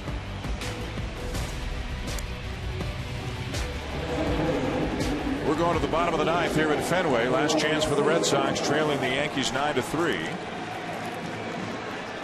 And a couple of changes for the Yankees as Dwayne Wise takes over at right field for Nick Swisher. And on the mound for the Yankees is their closer, coming on in a non-save situation, a 4-run lead, Rafael Soriano. When the numbers speak volumes about the job oral that he has done. Remember what the mood was like around the Yankees the day that Mariano Rivera was injured, and Soriano made a lot of that go away. This is absolutely amazing with the Yankees, because the depth of their roster, they not only lose Mariano Rivera, but they replace him with a closer that was an all-star in 2010. If they lose somebody in the outfield or a DH, they can go to Raul Bañez, who's an all-star. They can go to Andrew Jones, who's an all-star. You can go to Eric Chavez, who is an all-star. Their backups are veteran players that know how to get it done. Remember, David Robertson actually got first crack at the job, had an opportunity or two, then got hurt, wound up on the DL. And when the first one didn't go well, Soriano got in there, and the job is his, it looks like, for the rest of this season. Why not? 20 out of 21. Every now and again, you see a closer come on with in a non-save situation, and they like to make things interesting. They create their own. Yes. If only the stats worked that way, where you could get yourself into trouble and then get a save because you got out of your own mess, but it doesn't work that way. It's like sometimes they don't have the juices flowing yet, and then it's too late. Yep. It's first and second, and here we go. Pedro Siriaco leading it off for the Red Sox. And I think that's a hint to why Soriano failed pretty much as a setup man. That when he was given back the responsibility of being a closer again, it's kind of like the ego got patted again. The persona came back out, and he really took to it and absolutely has thrived again. 3-1. Siriaco will be followed by Ortiz, and then Punto scheduled after that. If the Yankees win this game, the Red Sox will go into the break 9.5 back of their rivals in the American League East.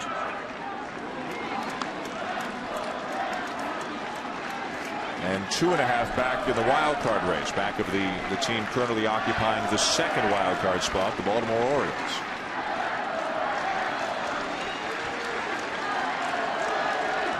Siriaco 4 for 5 last night, 3 for 4 tonight. Will Middlebrooks with a bad hamstring, looking on from the bench in the Red Sox dugout. Popped up down the right field line, out of play.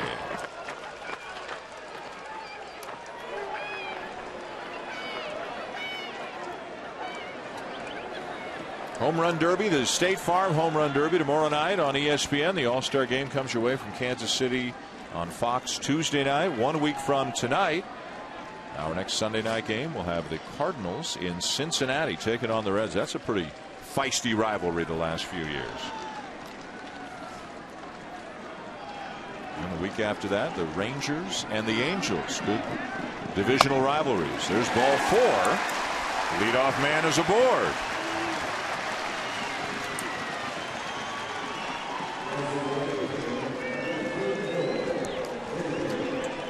Well, now David Ortiz to bring back a point you made an inning ago, Earl. How big one more hit would have been for Ortiz to possibly get a chance to come up as the tying run. Even if he launches one here, it's still a 2-run game. You don't want to face him in crunch time. He's one of the best clutch hitters of our time now. And they'll play behind the runner at first. They just want an out.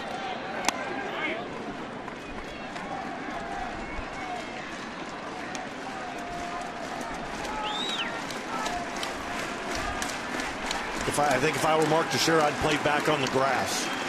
There's no way I want David Ortiz hit the ball through that hole. There goes the runner as Ortiz takes a strike, and Siriaco will take second on defensive indifference. See, Mark Teixeira's moving back now. Siriaco was running anyway. I mean, it didn't end up matter mattering because David didn't swing. But I don't understand that.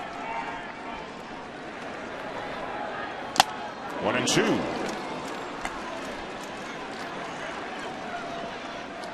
As the clock strikes midnight here at Fenway.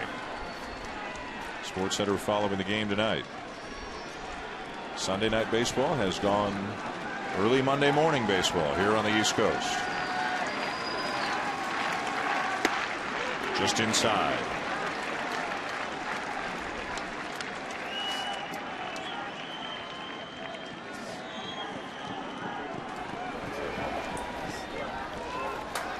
The Red Sox with one last shot at it here in the bottom of the ninth.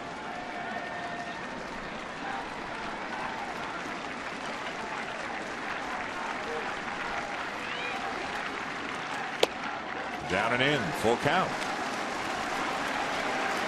And Soriano's got his adrenaline going well enough now.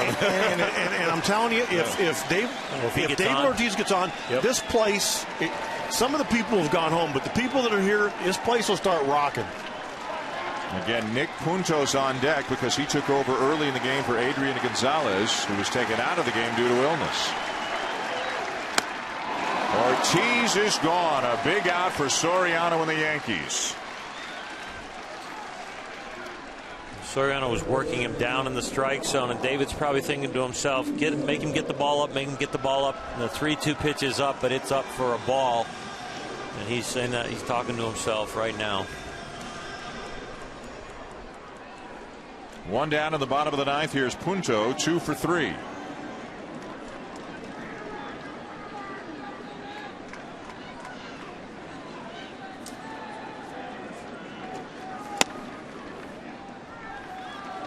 The Red Sox tonight just 2 for 12 with runners in scoring position. They have left 10 men on. Ivan Nova, one of the stars tonight for the Yankees. 6 innings, 2 runs, 10 strikeouts. Andrew Jones, a couple of hits, including a home run, driven in 3. Soriano falls behind another hitter.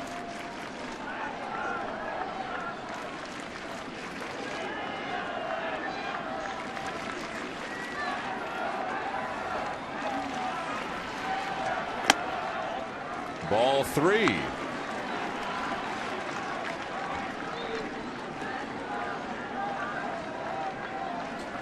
How big is ball 4 that David Ortiz swung at now? Wow. I think you'll see Nick Punto take 2. Oh, for sure.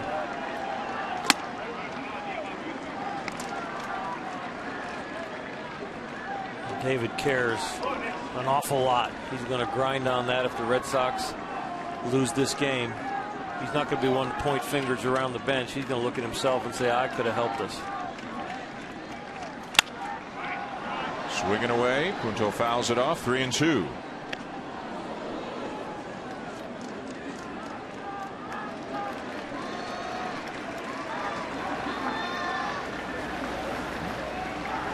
Still lamenting that last at bat.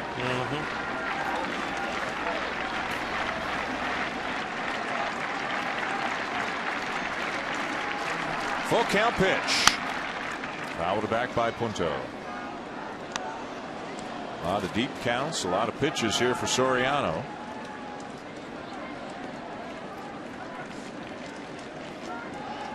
Now he saved 45 for Tampa Bay a couple of years back. Manager Joe Girardi looking on from the third base dugout, hoping to secure his 3rd win in 4 games in this series as Soriano loses them. 2 on with 1 out.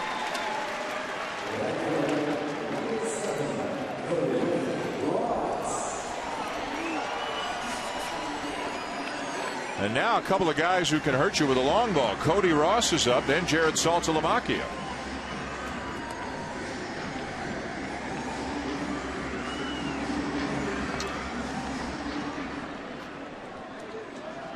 Tying run has moved into the on-deck circle with 1 out here in the bottom of the ninth. All is quiet in the Yankee pen. It's a little quieter here in Fenway than I thought. And really all the Red Sox can do is if Saltalamacchia ends up being a tying or winning run, Littlebridge can run for him, and Shoppy can go in the game, but that's really all they have on their bench. Yep, Middlebrooks. With Middlebrooks not being available, that's about all they can do. Quickly 0-2 on Ross. That was a little up, I think. Angel Hernandez has been wide to right-handers, but we haven't seen the high strike. And K-Zone said it was just a little bit up.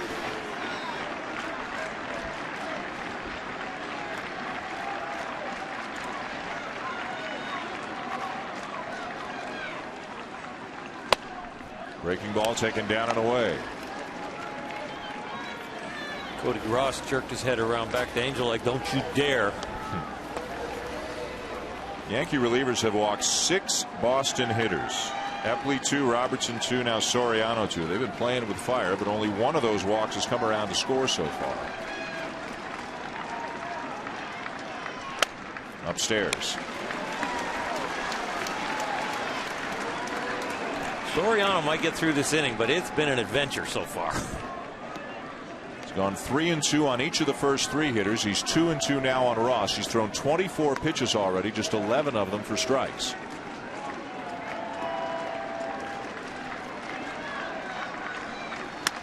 Swing and a miss to get him. 2 down.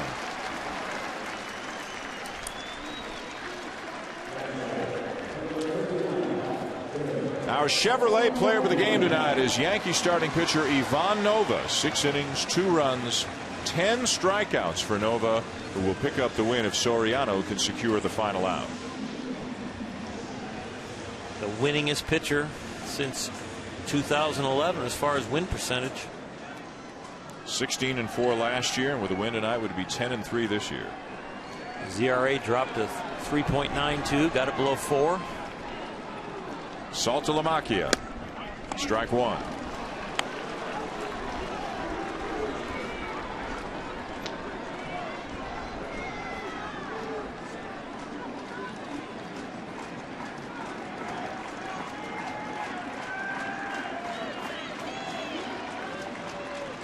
Strike 2. I think Salty's going to be glad to have that 4-day rest. Yeah, a few of the swings look like he's been kind of swinging underwater. That's a little slow. Boy, he made some great strides offensively, though. They had some swing changes in spring training they did with him. Got his foot down early. Tremendous production, tremendous first half for him.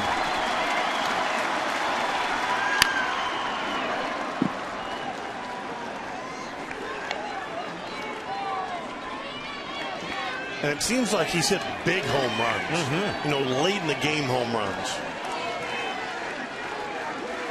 Trying to get on base any way he can. Then Ryan Sweeney is in the on-deck circle. Up there is the potential tying run. Rally Caps working overtime here in Boston. 0-2 again.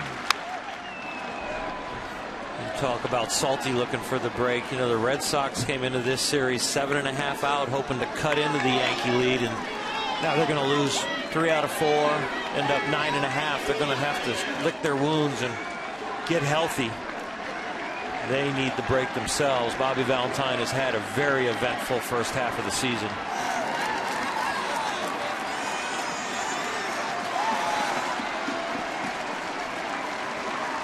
Soriano ready with another 0-2 pitch. Bounced it in, and the runners will advance on the wild pitch.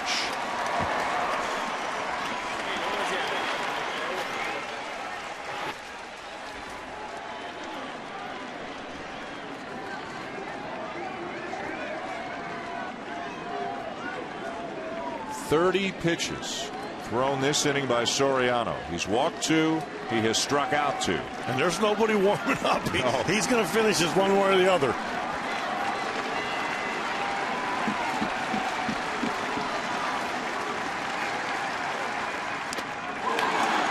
And he gets it done.